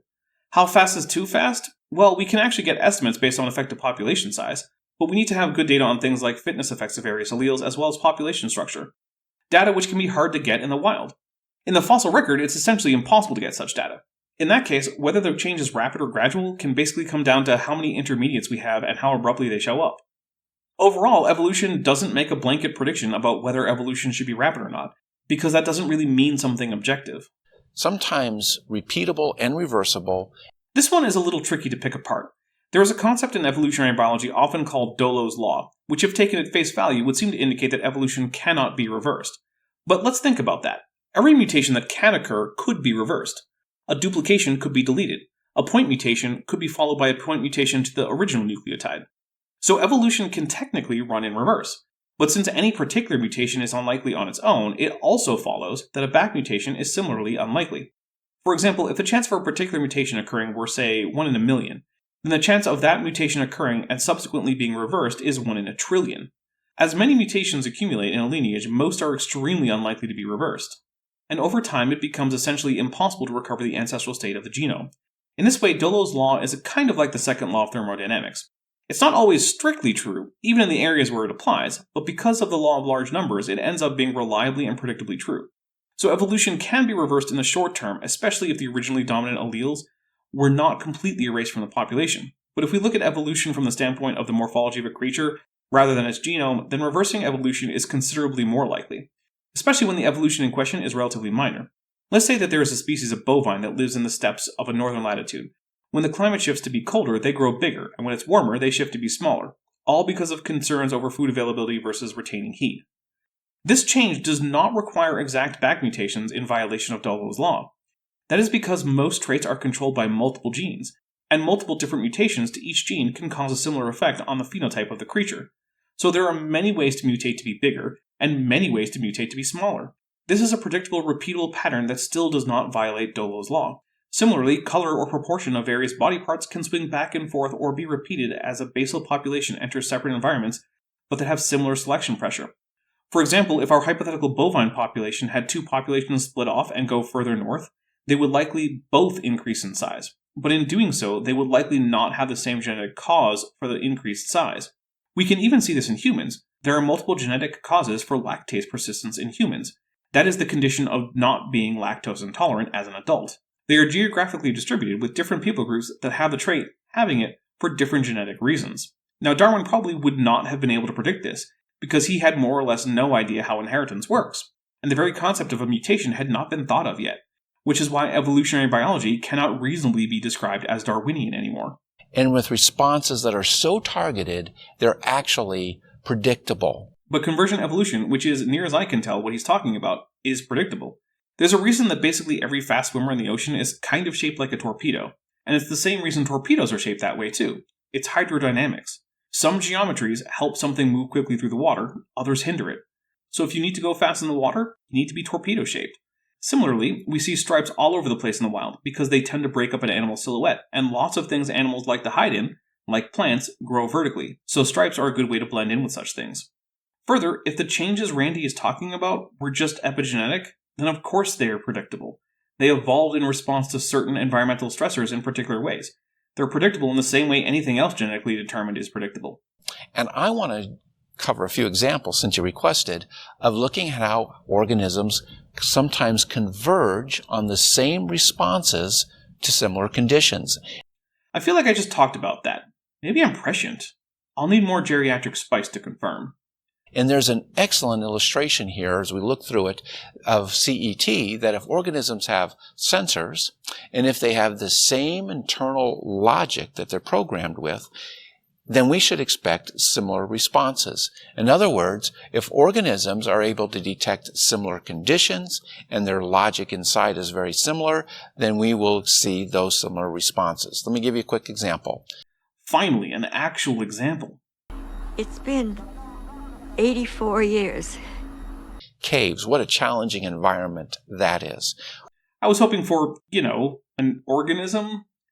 But okay, let's hope he's talking about cave-dwelling or troglodytic organisms. What happens if creatures suddenly find themselves trapped in a cave? Well, the organisms were meant to fill the earth, and that would include caves. So the designer, the engineer of the Lord Jesus Christ, probably built within them similar programming. And this is exactly what we find. I wonder how you would test this. I suppose you could set up some identical simulated cave environments, then set some very genetically similar populations in several such environments, and see if they all get the same morphological adaptations, and then see if they all do it in about the same number of generations via the same mechanisms. That would be a test that could help demonstrate that something other than drift, selection, and mutation is at work. Somehow, though, I don't think he's done that. We can look and we can see organisms that when they find themselves suddenly trapped in caves, they lose their eyes. Right, but that's not enough. That organisms will lose their eyes is a prediction of both evolution and continuous environmental tracking. We need to have predictions that vary in order to test them. Well, I already provided one possibility of a different prediction. I wonder if Randy will have more. We can see that their pigmentation changes. They go from a highly pigmented creature to a hypopigmented creature. Randy has discovered that tanning is a thing. Or in other words, one that's almost an albino. No, albinos are genetically incapable of producing pigments. That's not always what happens to troglodytic organisms. And they change their circadian rhythms. At the same time, as you would probably expect, they augment other senses, their mechanosensation, their sense of smell, and all of those things. And we're quite familiar that one creature that does this is the blind cavefish. Specifically the Mexican tetra, which has several troglodytic populations, and which I happen to know that Randy really likes for reasons that escape me, since they seem to go beyond just being cool fish. In other words, there's the surface fish, and when it's trapped in a cave, we find an albino, pinkish-looking fish without eyes. Evolutionists say they did that over anywhere from 8 million to 20,000 years ago, but we have evidence that they can actually make these changes quite rapidly. Wow, I wonder if I'll see any evidence of this. He has said it a lot, and near as I can tell, I have never seen him actually produce this evidence, nor have I ever seen him provide a citation for where I could see it. I suppose maybe they're still working on writing a paper, but until that happens, he can't really say he has the evidence. Remarkably, though, it's not just surface fish and cavefish, salamanders, crustaceans, and even insects respond in the same way. But that's not remarkable at all. That's expected. Pigmentation is stimulated by light, and deep in the caves there isn't any. Further, the genetic mechanisms that maintain pigment production are subject to mutation, and if there is no purifying selection to keep such mechanisms in working order, they will break over time. Further, eyes cost a lot of energy to grow and maintain, and they are injury and infection prone. If the advantage of having them is gone as a result of there being no light, then the only selection pressure is to get rid of them. Cave-dwelling organisms will do better in a lightless environment with no eyes than with eyes, and by a substantial margin. So, if we're going to study these creatures from an engineering-based approach, we're going to look for those internal changes that enable to do that. So the difference being, the evolutionists would say the cave actually over time and over different, random chance mutations, these creatures were produced by the cave. I really don't think this distinction that they're making is even a real difference. Even if Randy is right, it's the cave that is providing the stimulus causing the organisms to change. No matter what, the organisms adapt to the cave because they're in the cave. The difference is whether the mechanism is a pre-established set of responses as the only mechanism, or whether some of the adaptation is a result of natural selection acting on mutations that themselves come about stochastically. When we're saying no, what you actually find is when you study the creature itself has the ability in itself over a much shorter period of time to respond to its environment in such a way that it maximizes those things that give it an advantage in the cave, and then it minimizes those things that it doesn't need for the cave. Exactly. How is this guy seemingly so excited about this? Not a single experiment or observation in favor of this idea has been put forth. Not a single shred of evidence has been provided. Randy just came on the show, said, "Hey, wouldn't it be neat if X?" And this guy is all hyped up about X, even though there's not a single reason to think X is even possible. Never mind that the evidence shows it. The only thing I can think of is that this guy has his whole life just dominated by confirmation bias. Perfect summary. That's exactly what we would find, and that's exactly what we would expect an engineer to do. Yeah, I guess so, but, did he? Here's another cool creature. Oh, so we're just switching organisms? Okay, but I'm not switching organisms just yet. These fish are interesting and I want to talk about them. So these fish are Mexican tetras, Astyanax mexicanus. Now their pigment is indeed heavily influenced by the ambient light, but their eyesight is not. Mexican tetras are freshwater fish that live in both freshwater streams but also in dozens of separate cave populations. The cave populations are all morphologically and behaviorally similar, being pale, eyeless, and also having reduced sleep, and generally little to no circadian rhythm. The interesting thing, though, is that all the populations of fish remain interfertile, which allows for research on their troglodytic adaptations to be done without the need to fully sequence their genomes. Not only do we know that the adaptations to cave life are genetic, and not epigenetic or due to phenotypic plasticity solely, with the partial exception of pigmentation, we know that the different cave-dwelling populations have different underlying genetic mechanisms for these traits. For example, crossbreeding separate eyeless fish populations can result in hybrid offspring that have perfectly normal eyes, just like those of the surface-dwelling tetras. This is because the mutations that cause the eyes not to form or to remain small and be covered in skin are different in different populations, and so when they are hybridized between the two parents, a full set of functional genes for eyes are present in the offspring, allowing them to develop eyes. But if you breed these hybrids among themselves, a large portion of the offspring will have small or no eyes again. And importantly, the lighting in the environment where these experiments are done does not matter, meaning that these fish are not losing their eyesight either as an internal response to light levels, nor are they doing it as a result of predictable directed mutation. Importantly, this means that the fish do not seem to all induce the same mutations for eyelessness, which would be the prediction from continuous environmental tracking. So we already are seeing problems with Randy's idea even from his own chosen example. Further, hybrids between surface and cave populations which occur in the wild have intermediate behavior, which is not itself correlated with light levels, but rather with recent ancestry, meaning that they show no particular evidence of tracking the light levels for purposes of knowing how much to sleep or not, at least not within a single or small number of generations. These cavefish are direct refutations of continuous environmental tracking, and direct evidence of mutation and selection being the driving force in evolution of troglodytic morphologies.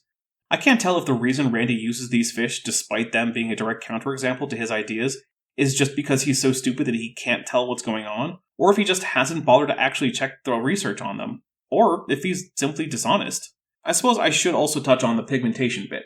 Essentially, pigmentation of these fish is only weakly heritable, but then that is also common in many animals, such as some humans. Many humans are very pale during the winter where there is little sun, but then they can become much darker in the summer as they tan, and in some cases tan lines can occur that directly show the difference in skin pigmentation between areas that typically do versus do not receive direct sunlight. These tetras have a similar condition. Exposure to light increases the pigmentation in their skin and scales, presumably for a similar reason it occurs in humans. To increase protection against ultraviolet light. This is an aspect of phenotypic plasticity. This does seem to be in line with continuous environmental tracking, but the problem is that it also is perfectly in line with evolutionary biology. The ability to acclimate within a single lifetime is itself a phenotype that can vary genetically and is subject to selection.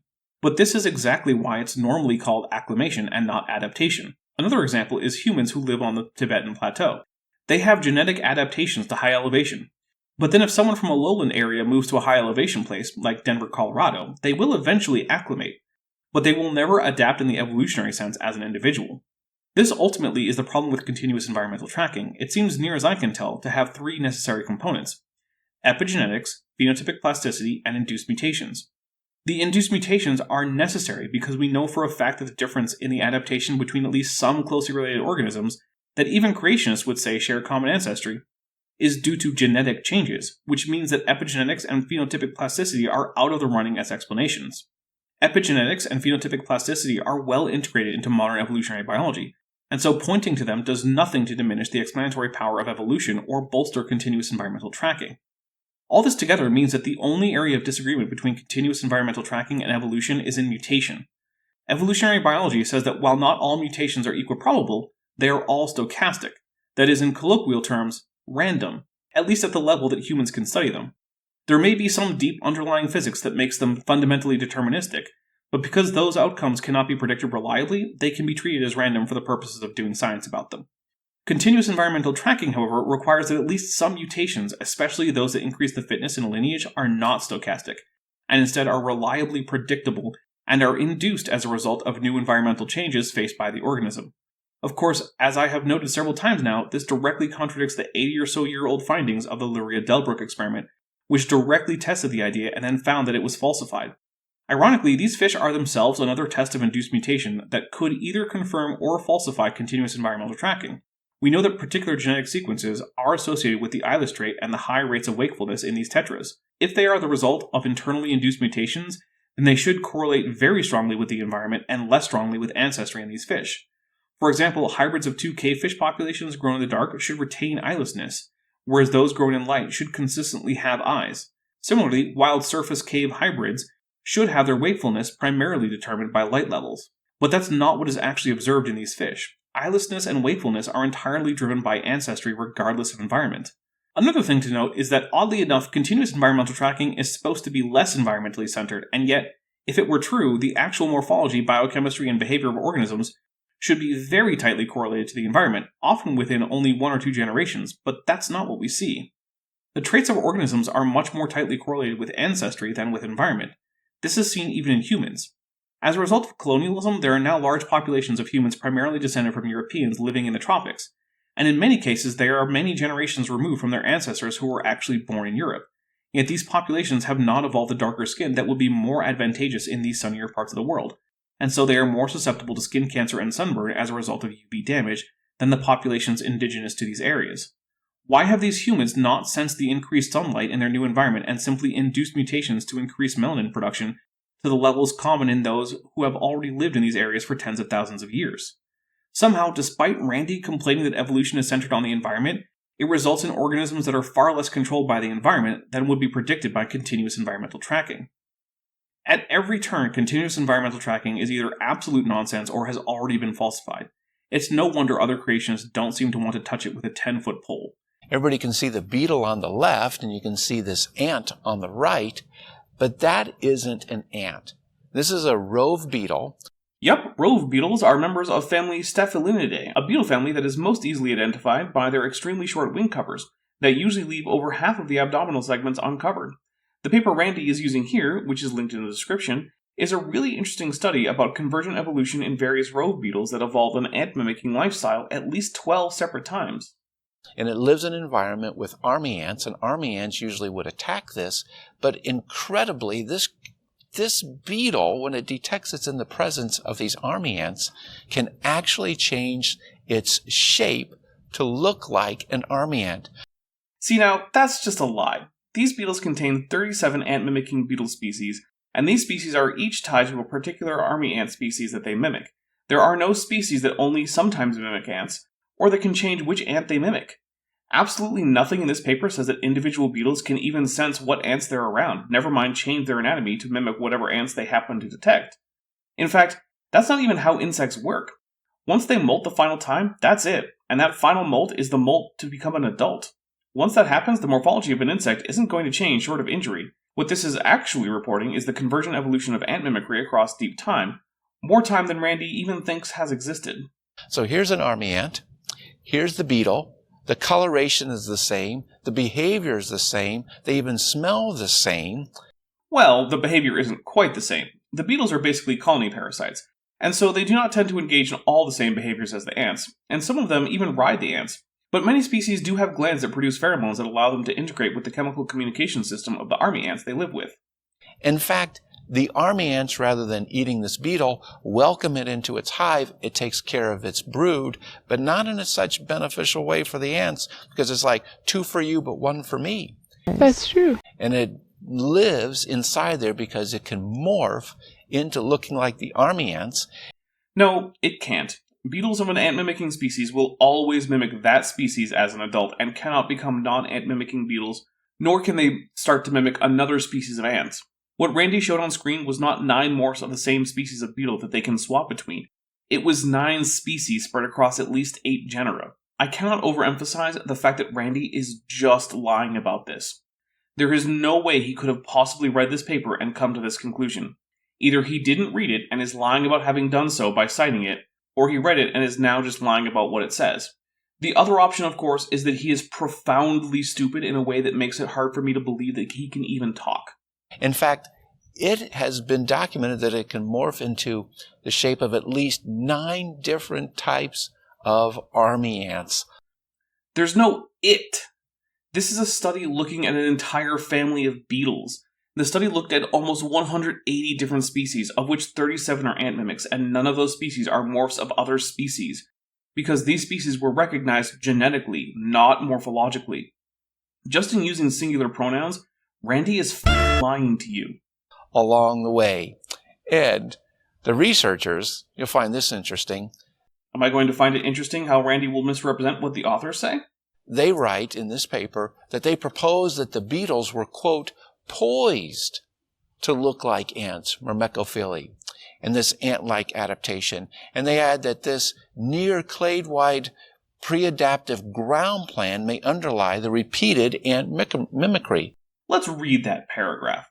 What circumstances permitted this deep time convergent system to arise? We deduce that historical selection pressure imposed by different army ant genera on separate aliocarine lineages were likely similar. So too were the adaptive responses of the beetles as they evolved with their hosts. This inherency in the outcome of selection begs the question of why myrmecoid syndrome has evolved repeatedly in aliocarine in particular, as opposed to all other groups of beetles, including 31 other staphylinid subfamilies numbering some 45,000 species, most of which have generalized staphylinid morphology similar to aliocarines. We previously argued that aliocarines' predatory habits, small body size, and major defensive capacity in the form of dorsal abdominal tergal gland constitute a ground plan unique among Coleoptera. This suite of characteristics predisposes aliocarines to successful entry and exploitation of ant colonies, providing the basis for why myrmecophily has evolved numerous times, including repeated associations with army ants. While many army ants associates are morphologically generalized, example multiple APL clade genera such as Tetradonia, such species tend not to be socially accepted in nests. We propose that to gain the selective advantage of unlocking colony resources via social integration, many ancestrally generalized taxa experience intense selection to conform to myrmecoid shape, enabling the beetles to pass tactile assessment by workers. Myrmecoid aliocarines are associated only with army ants and some other group foraging hosts that may employ such tactile cues to orchestrate collective behavior. If the narrow niche of social acceptance in such colonies demands an ant-like form, then the generalized aliocarine anatomy, comprising short elytra and exposed flexible abdomen, is conducive to such developmental remodeling. Consequently, aliocarines are evolutionarily poised for myrmecophily as well as becoming myrmecoid as a major socially parasitic strategy when specializing on army ants. This near clade-wide pre-adaptive ground plan may underlie the repeated evolution of myrmecoid syndrome and aliocarinae. So this has nothing to do with beetles smelling which ants are around and morphing their adult body to fit. It's about an already very generalized group of insects with similar anatomies that could all easily evolve into ant mimics across deep time. Nowhere is there anything about the beetles sensing which ants are around or changing their adult morphologies within a lifetime. Now, Ray, when was evolution ever supposed to have a pre-adaptive ground plan? Very often. Maniraptorans used an arm motion that was originally for prey capture and restraint that was pre-adapted to flight to form the avian wing stroke. Humans evolved from already facultatively bipedal primates, meaning that they were pre-adapted to moving bipedally. The swim bladder of teleost fish evolved from lungs, which were already modifying buoyancy, and so were pre-adapted to be swim bladders. I could go on, but basically more or less every time something evolves, it was based on something that was already in some sense pre-adapted to become what it became. Yeah, it looks like they're borrowing a terminology from creationists and... Really? I've never seen creationists using these terms, until Randy, and I promise you, this paper wasn't referencing Randy. Here's the thing I need creationists to understand. Science doesn't give a shit about you. You don't matter to science. You matter as much to biology research as flat earthers matter to NASA. You are completely irrelevant to anything going on in real science journals. No one cares about your silly little word games. No one is copying you. No one is trying to prove evolution any more than NASA is trying to prove the globe Earth or hide the flat Earth. Scientific research isn't done in opposition to creationism. It's just done. Now, sure, there are scientists like some of the members of the Science Friends, such as Gutsick Gibbon, Dr. Dan, Dr. Zach B. Hancock, Dr. Joel Duff, and Science Side Up, who like to debunk creationism. But for them, it's a fun hobby, not a part of their actual research, and they are the exception, not the rule. The idea that there is a design, there is intelligence, there is something in the creature already. None of which is even hinted at in this paper.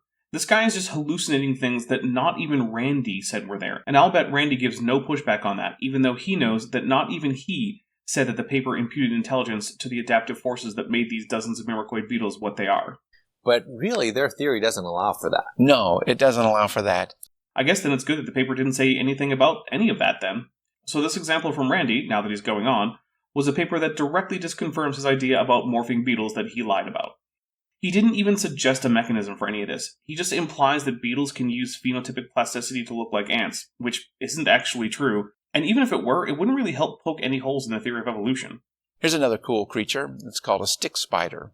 It is indeed pretty cool, as spiders generally are. This paper is also linked in the description. And what we're looking at is one morphology. It's a gold morphology, and this spider lives on leaves. But there's another one that's kind of brown that lives on tree trunks, and a white one that lives on lichens. So far, Randy is correct. Now, what are the odds that he incorrectly concludes that all adult spiders will change their color based on where they find themselves living? I'm going to guess that it's pretty high. And what these researchers found was that when one of these spiders moves to another island in the Hawaiian chains, that it can actually morph or change into the brown form or the white form. Gold form gets no love.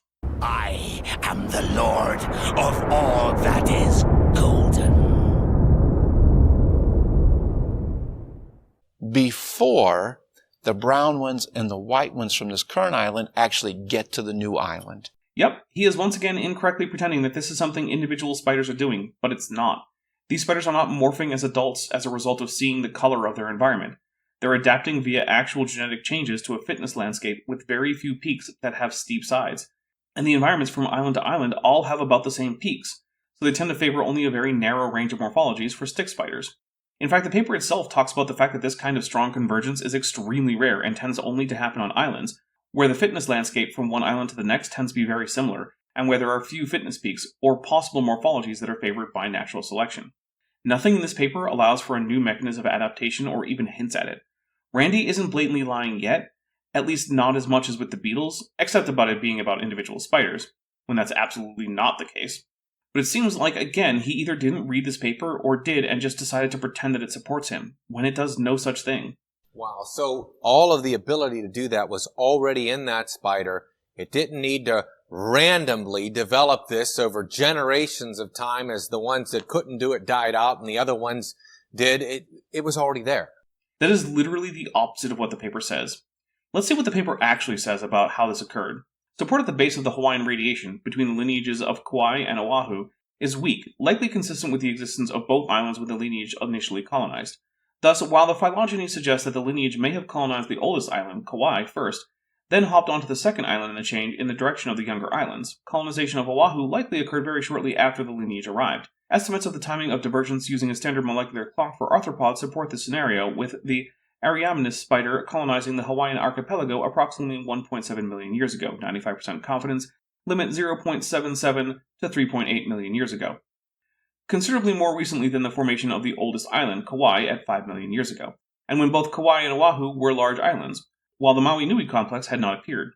Diversification on the younger islands, Maui and Hawaii, seems to have occurred shortly after each of these islands appeared. Gee, sounds like they did find evidence of them evolving over generations through time, and the fact that the ecomorphs do not form single clades of the same ecomorph means that they did develop based on stochastic mutations. But of course Randy will just pretend that Ray is right about that, even though he knows that it's not true if he read the paper. All right. And I love how you're highlighting how really foolish that whole thinking is, that you're going to get these random genetic mutations, and that some of them are just going to fortuitously solve problems, and then nature in some personified form is going to select for some or select against another or favor some or favor them not. You see, that's almost a magical, whimsical explanation where... Yes, Randy Strawman is indeed whimsical or magical. That's why no one actually thinks that nature is a person making choices. That's just all in his head. Where nature has given this a power and ability to somehow work and craft creatures. Totally wrong. As you've already summarized, these creatures have this ability up front, and they're able to rapidly adjust to these different conditions. Too bad Randy's source didn't say that. In fact, this is what these researchers say. We usually don't expect evolution to be predictable. Actually, what they're talking about is adaptation. Adaptation is an aspect of evolution. Saying it's like something that contrasts with evolution makes no sense. It's like saying to your auto mechanic that he's just talking about transmission fluid, not your car, while he's trying to fix your transmission. It makes no sense. But we don't expect it to be predictable at all. It's supposed to be what? Random. I'm so tired of pointing out that evolution has random and predictable aspects. Also, you notice how Randy ignores the fact that the quote is, "We don't usually expect evolution to be predictable"? Yeah, that's because sometimes it is, and the actual paper gives the conditions that allow the evolution of these spiders to be so predictable. And further, in the future, he's going to use at least 2 more examples of island-based convergence to argue for this, when in fact, the point of all those papers is that the islands are part of the reason that the convergence is so predictable. But Hawaiian stick spiders of the Rhamnus genus have repeatedly evolved. Actually, they've repeatedly adapted. Because they are genetically distinct, it means that the allele frequencies have changed in the various Rhamnus species since they shared a common ancestor, meaning that they have indeed evolved, because that's definitionally what evolution is. The same distinctive forms known as ecomorphs on different islands. They do it the same over and over again. So when you see that, you have to lie about it, apparently. You should be looking inside for some kind of design condition. Here's the thing. I'm happy for Randy to actually do that, but the paper he's referencing gives no evidence of any such thing. If the repeated evolution of these ecomorphs makes Randy think that these stick spiders would be a good place to find evidence for his brain charts, then he'll need to do his own studies. He claims that the ICR is in fact doing their own studies, so maybe he's already on it, but so far, no evidence that could possibly make us suspect anything like his vague gesturing at engineering is possible has been produced. They add this, you'll find this interesting, the spiders, quote, arrive on an island and boom, you get independent evolution to the same set of forms, this sort of rapid and repeated evolution. Remember, though, that for these authors, the word rapid means 1,700,000 years. It doesn't mean over the course of a few weeks or years. These spiders took over 12 millennia to evolve. Granted, each radiation took more like a few 100,000 years to complete, based on figure 3, which is rapid in terms of evolution, but it is absolutely not compatible with young Earth creationism. Maybe Randy can also do some work on a creationist molecular clock.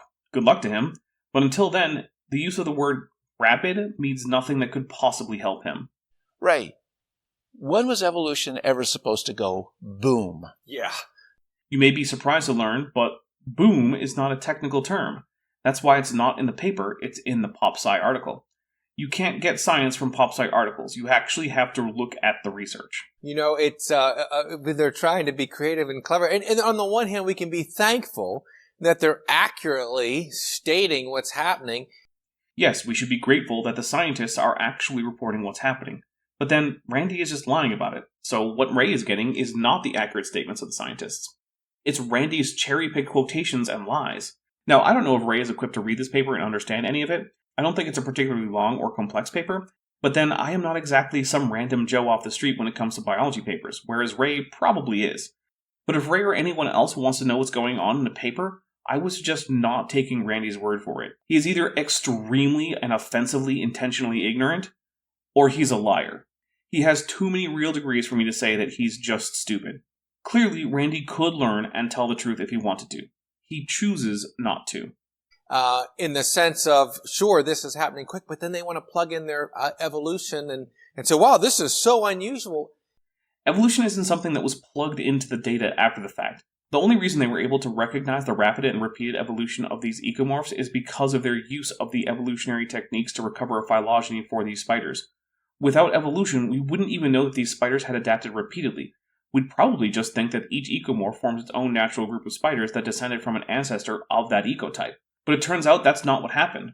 And we only know that because of the applications of the theory of evolution. It's like when a flat earther tries to debunk gravity by pointing out inconsistencies in the gravitational field of galaxies millions of light years away.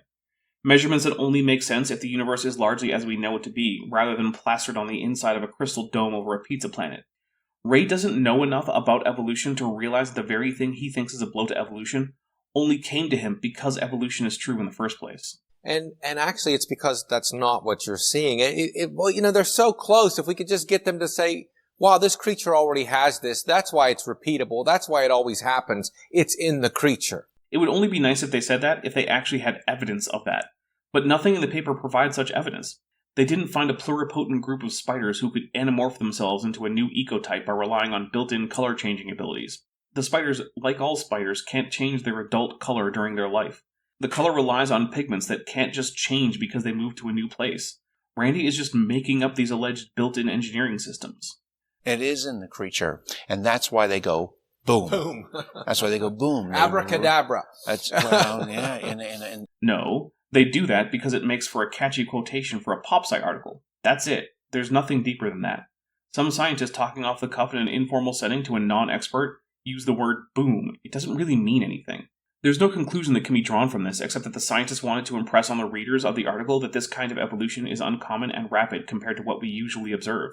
But notice that just by him noting the rarity of this type of repeated convergent evolution, it means that this kind of evolution is not the norm. But if Randy is right, it should be the norm. His claim is that it's the norm. So why do we not have similar papers about a wide variety of organisms? Maybe Randy will write them, but I suspect that the reason we don't have many more papers about repeated convergent evolution is precisely because it almost never occurs. from their perspective, it is almost abracadabra because you're hoping for beneficial mutations and they're hoping that they solve a problem and they're hoping that they get favored by nature. But adaptive mutations are observed routinely. Remember back to the Luria-Delbruck experiment. Humans have managed to induce natural selection and observe stochastic mutations providing a selected advantage in the lab. There is no hope needed. Beneficial mutations are simply a fact of science. They're an observed phenomenon. Beneficial mutations are a part of science for the same reason things like lava and hurricanes are. They're just things we can see in nature. We don't have to wonder about these things. You know, a much more rational and reasonable approach is to assume that these creatures have this ability, it's inside of them, and let's take our research time and start digging in the creature and looking for these highly regulated systems.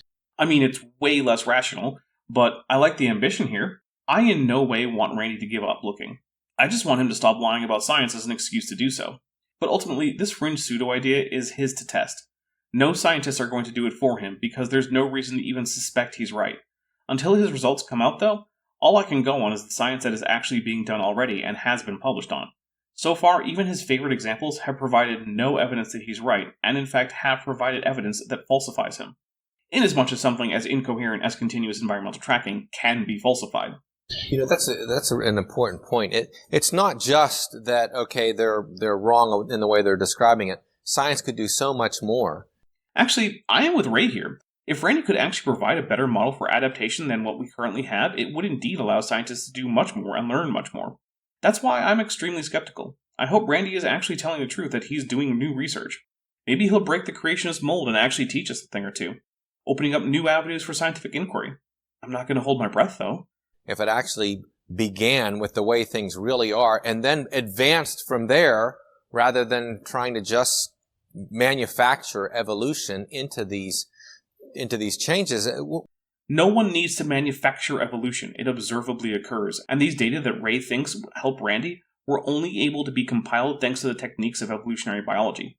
Ray fundamentally has no idea what he's talking about, and Randy is purposefully keeping it that way by lying about the papers he's referencing. It's honestly disgusting. And while I have no love lost for Ray, this is giving me a deeper appreciation for just how vile Randy is. He preys on the ignorance of others in order to take in donation money, mostly from regular folk, who think they're helping science and the general population by donating to ICR. We're sort of stunting the progress that we could have. Well, no. Randy is the one who's trying to stunt progress. He himself said he wanted to take science back to the middle of the 19th century on this very show. That's stunting science. Ray is just engaging in some projection, and very obvious projection at that. Exactly. We are stunting the progress, and we're not doing the research that we should. But no one is stopping creationists from doing research. No one really could. Sure, they generally don't have access to research funds reserved for actual science, but you can't tell me that the guys who got together like $100 million+ to build a boat-shaped theme park in Kentucky couldn't get together a few $100,000 to test continuous environmental tracking. Creationists have a very generous pool of donors. They could get together sedimentation experiments, paleontology fieldwork, lab-based evolution experiments, geology expeditions, etc. But by and large, they don't. Creationist output in terms of research is absolutely pathetic, and it's because at a fundamental level, creationists just don't care about science. They actively oppose the very idea of science. And so far from wanting to do actual research, that will just show that they're wrong anyway, they want to spend that money on pulling the wool over the eyes of their victims, the people in the pews. In fact, They even asked this question. We can ask whether there might be an underlying mechanism that leads to similar patterns of predictably repeated evolution in the course of adaptive radiation. Yeah, but the mechanism is going to be a closely related set of founder populations and natural selection acting on the same basic founder population in multiple areas. Of course we should be asking that. We should be looking for these underlying mechanisms on all of them. It would be wonderful if Randy even tried to pretend to have an idea what any of these mechanisms are that violate the theory of evolution. And then they add that the Aramnus spiders have some sort of pre-programmed switch in their DNA that can be quickly turned on to allow them to evolve rapidly. How about adapt? Or better yet, self-adjust rapidly. How about evolve? Because it's evolution. The fact that Randy doesn't like that doesn't change that. And to these successful forms, but how that process might work is still unclear. You know, right after this, the article tells us why it's unclear. It hasn't really been studied because ecomorphs aren't common. Most radiations just don't do this, she says. Typical adaptive radiation, like with Darwin's finches, usually produces a wide diversity of forms, and convergent evolution, where two different species independently evolve the same strategy for fulfilling a certain niche, doesn't usually happen repeatedly. See, that brings up a problem. If Randy is right and these spiders are representative of how adaptation works in organisms broadly, then this kind of thing should be the norm. Instead, it's an extreme outlier. That fact alone should make us pause and consider that any explanation given for this extremely constrained and repeated version of convergent evolution cannot be widely applicable to all organisms, because it simply does not occur in most organisms. It doesn't even occur in most island organisms. Once again, we have creationists ignoring the vast majority of the data in order to focus on the outliers that might, if you squint hard enough, make their ideas plausible. This is fundamentally dishonest. Let me give them a suggestion. Let's start looking at these creatures for sensors that are specific for these changes. Let's start looking in them for the logic which can throw these pre-programmed switches on their DNA, and let's start looking for specific responses. Here I can say that I support this. Randy should look for such things, and importantly, he should actually articulate what he expects to see that is not what an evolutionary biologist should expect, and why. But here's the other thing. Randy has been going on about this since at least 2006. That's some 18 years ago. I'll give him some leeway and say that really he could only have been running tests for 15 years. That's enough time for more than 450 generations of fruit flies and 15 to 30 generations of Mexican cave tetras. So far, all he has to show for this is the fact that tetras can get a tan. There is no model. There are no predictions. There is nothing. Let's treat these creatures as if they were really engineered, and that's a great way of approaching change. And yet Randy has been doing that for nearly 2 decades and has nothing to show for it. Apparently, this is not an area of fruitful research. I guess it makes sense why Randy can't even get the other pseudoscientists from other creationist groups on board. You know, Dr. Galuza, that loaded word, pre-programmed. Something isn't programmed without a programmer. You know, there's a cool web applet called The Life Engine. It starts with a simple genetic mutation and reproduction code, as well as a code for metabolism, reproduction, and food production. It then starts off with a simple 3-cell autotroph, and then goes on to evolve scavengers, predators, herbivore analogs, and all sorts of cool stuff. You can even watch extinction events and all sorts of stuff. None of it is pre-programmed aside from the basics of the world in which these simulated organisms evolve. Complexity and lifelike interactions don't need to be pre-programmed. They just need an environment analogous to what we see in the real world. Complexity arises out of selection and mutation in real time in evolution simulations. Evolution by natural selection really is mathematically inevitable. Randy is just wrong the way Terrence Howard is wrong when he insists that 1 times 1 equals 2. They're seeing it, they have to say it, and at the same time they have to try to explain it away by talking about evolving rapidly. In other words, they see evolution and have to explain evolution via evolutionary theory. Yeah, that is true, I guess. Randy, we went to the break talking about spiders, and using the words of the evolutionists, they seem to have a pre-programmed switch. What does that mean? What does that lead us to? Well, I honestly don't like the way they put it, and I suspect that when the scientists said that, they were using their bias. The paper itself doesn't seem to require any such mechanism at all, at least not when I read it, but then I'm not an arachnologist or an evolutionary biologist, so maybe I missed something or misunderstood something. But what it leads us to remains to be seen, because no matter what the explanation is, it's exceptional and perhaps unique. So no matter what, it doesn't lead us to a new broad explanation for all adaptation and diversity in life. Well, one thing it says is probably not random at all. Yeah, adaptation is generally not random. Earlier I showed a genetic algorithm that flew simple rockets to hit a target in 2D. The code controlling the rockets was random, but then acted on by natural selection in the form of a fitness function. Eventually the rockets started hitting the target.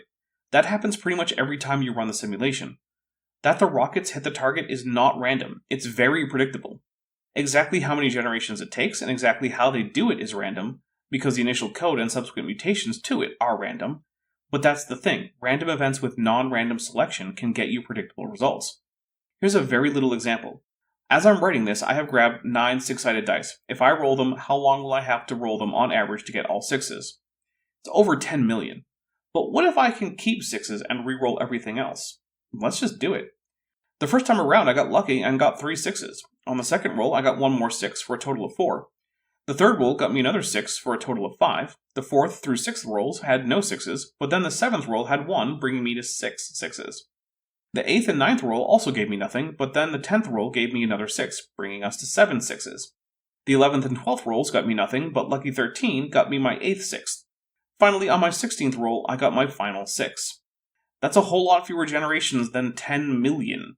Now look, my little example here is vastly simplified. But the point remains, non-random selection acting on randomly generated variation can result in predictable outcomes. Now, the predictability does decline as the complexity of the system and selection criteria increase, but fundamentally, the math doesn't change. Natural selection isn't a theory, it's more like a theorem. It's a mathematical certainty if certain conditions are met.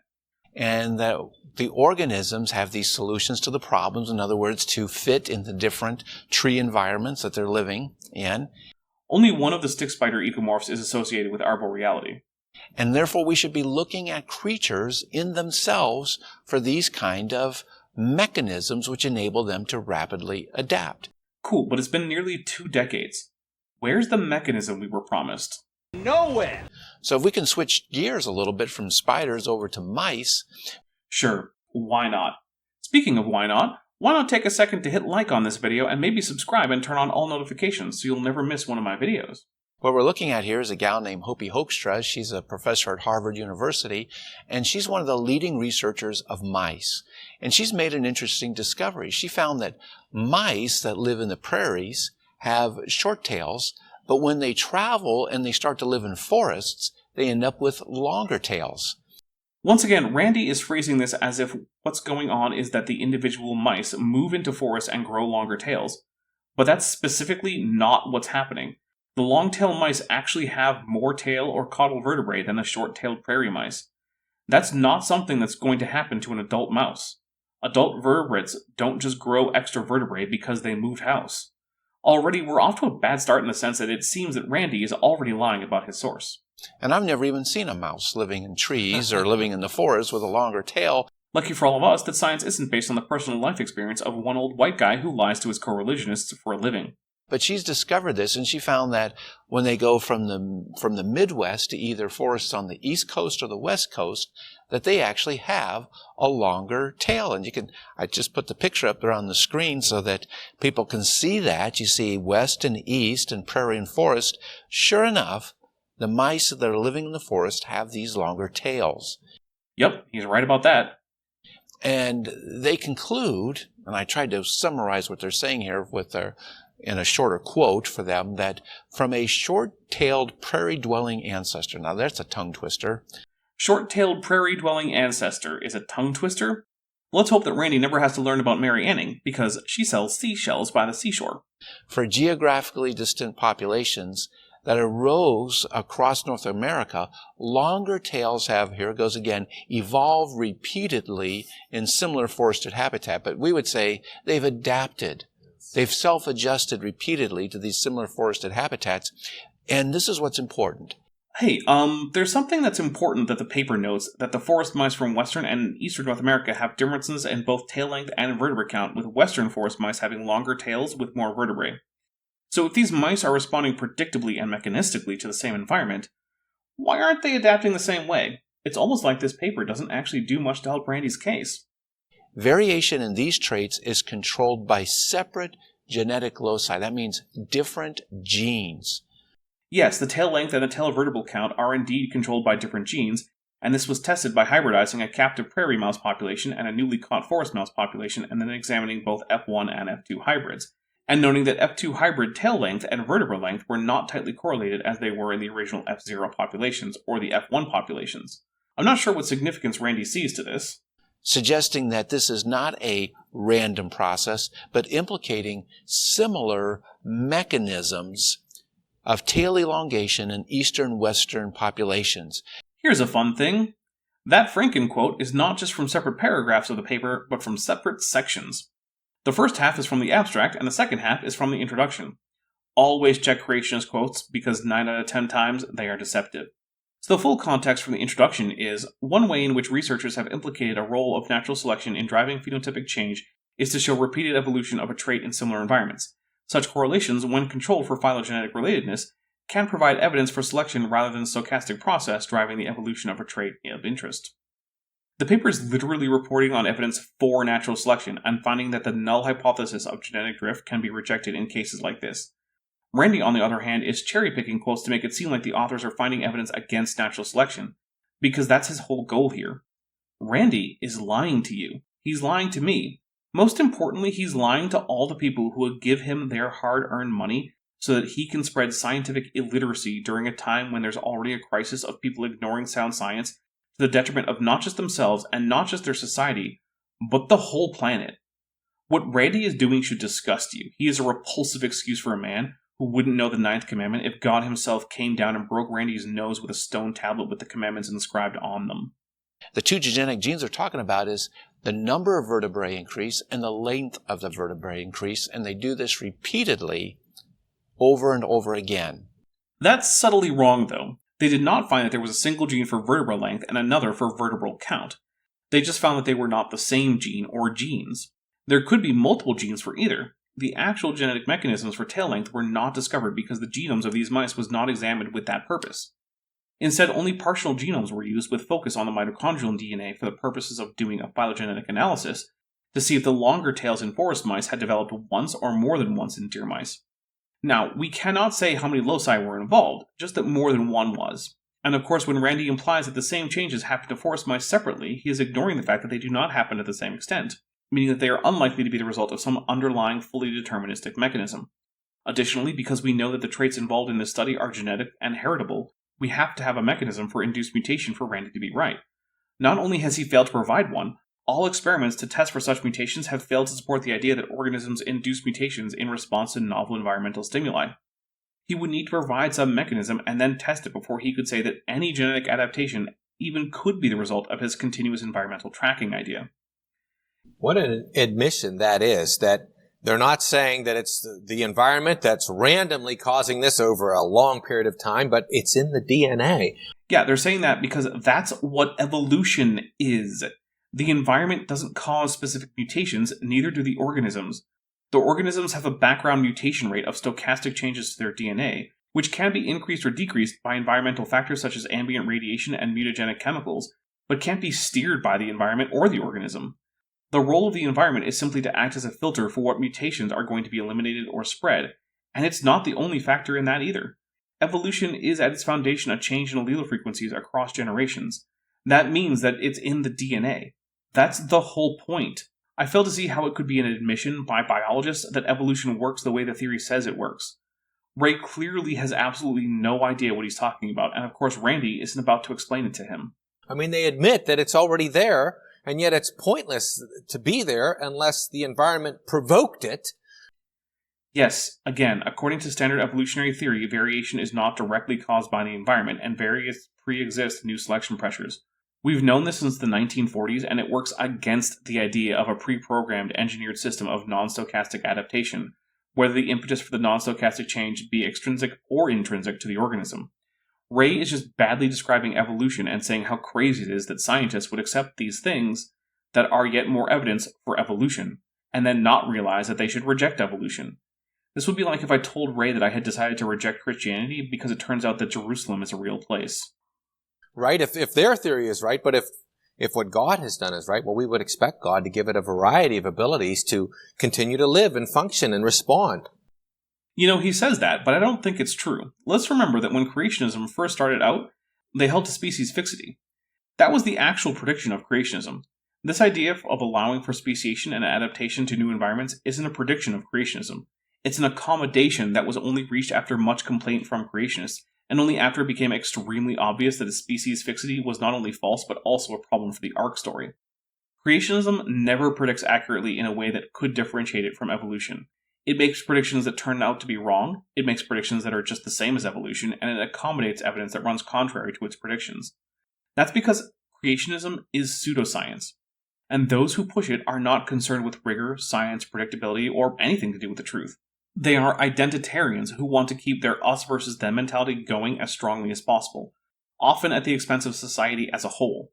Creationism is an intellectual plague that has dire consequences that go far beyond some people being wrong about the origin of biodiversity and the age of the earth. Exactly, because the Bible tells us right at the beginning that he commanded creatures to be fruitful, multiply, and fill the earth.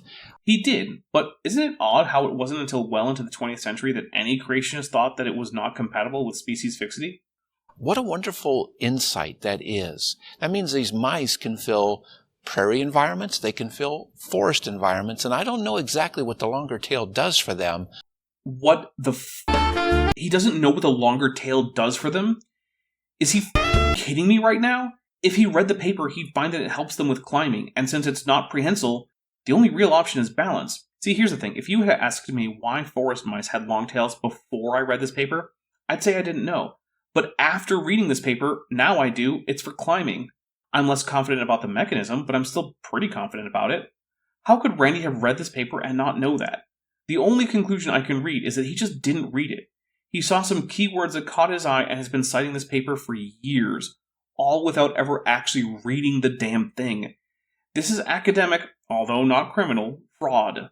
The absolute bare minimum that you need to do to cite a paper is to ensure that you've read and understood it. This way you don't cite it to provide evidence of things it doesn't say. Randy is not only doing that, but by saying this, we know he didn't even read the paper. He doesn't know what's in the paper. Every time I respond to a creationist, I go in assuming good faith on their part. It is so rare that that assumption is ever shown to be true. You gotta lie to Yek. But it serves a purpose, and they're able to do that.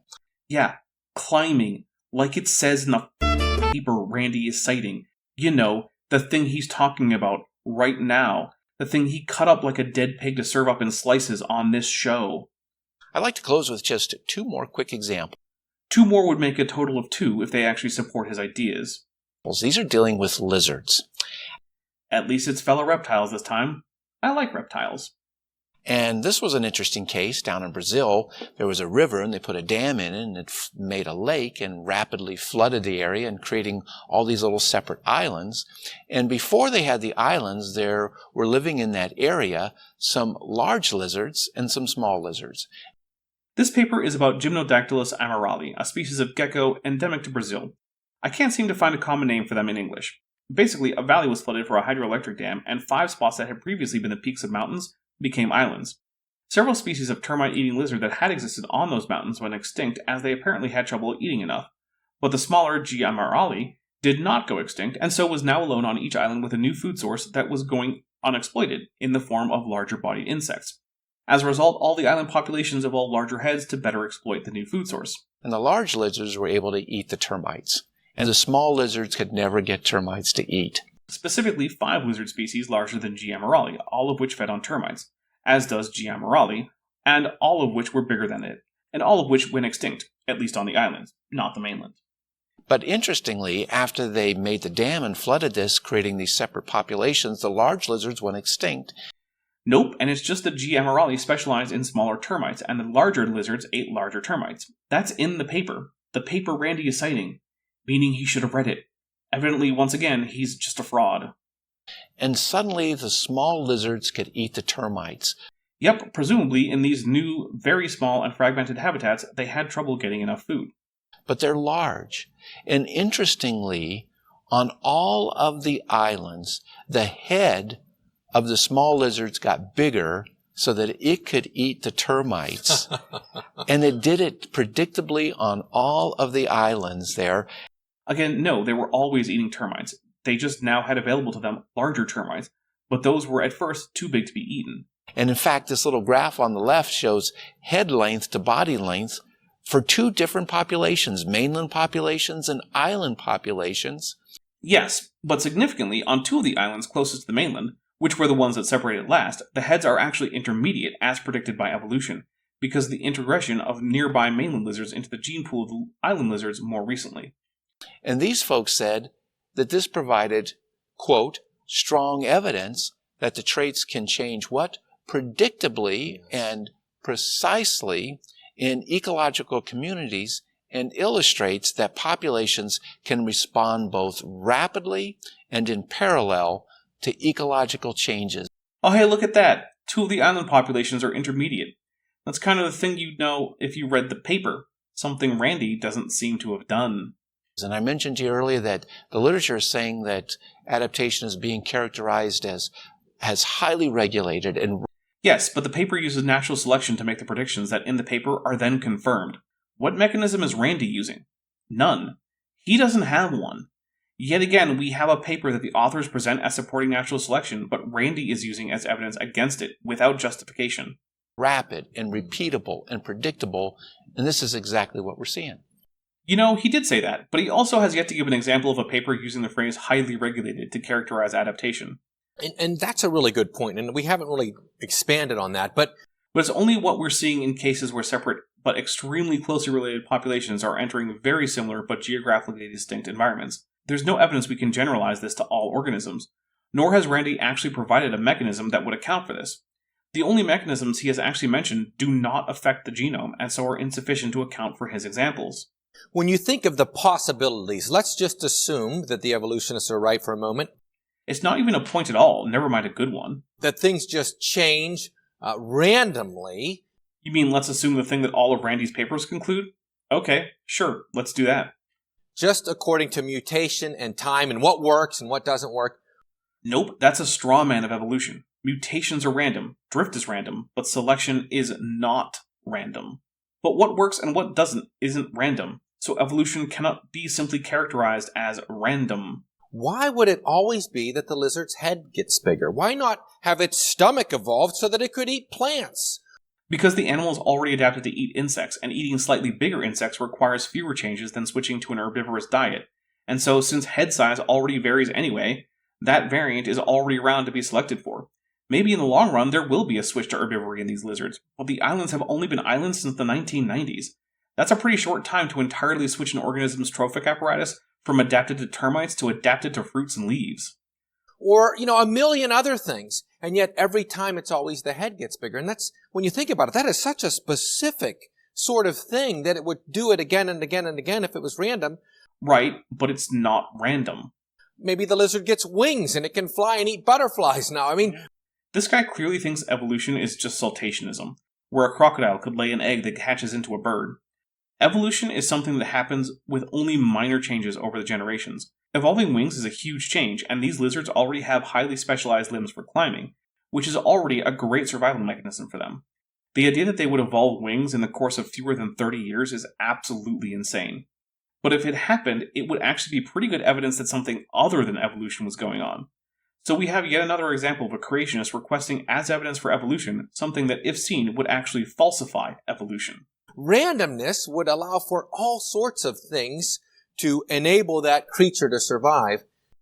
No, it doesn't, because any given mutation will only have a small effect on the morphology of the organism carrying it, and we've only had a bit more than 2 decades of time for change in these lizards.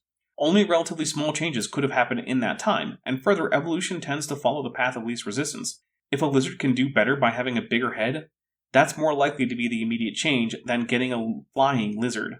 How would flying even help? But genetics would say its head's going to get bigger. I don't know what he means by that.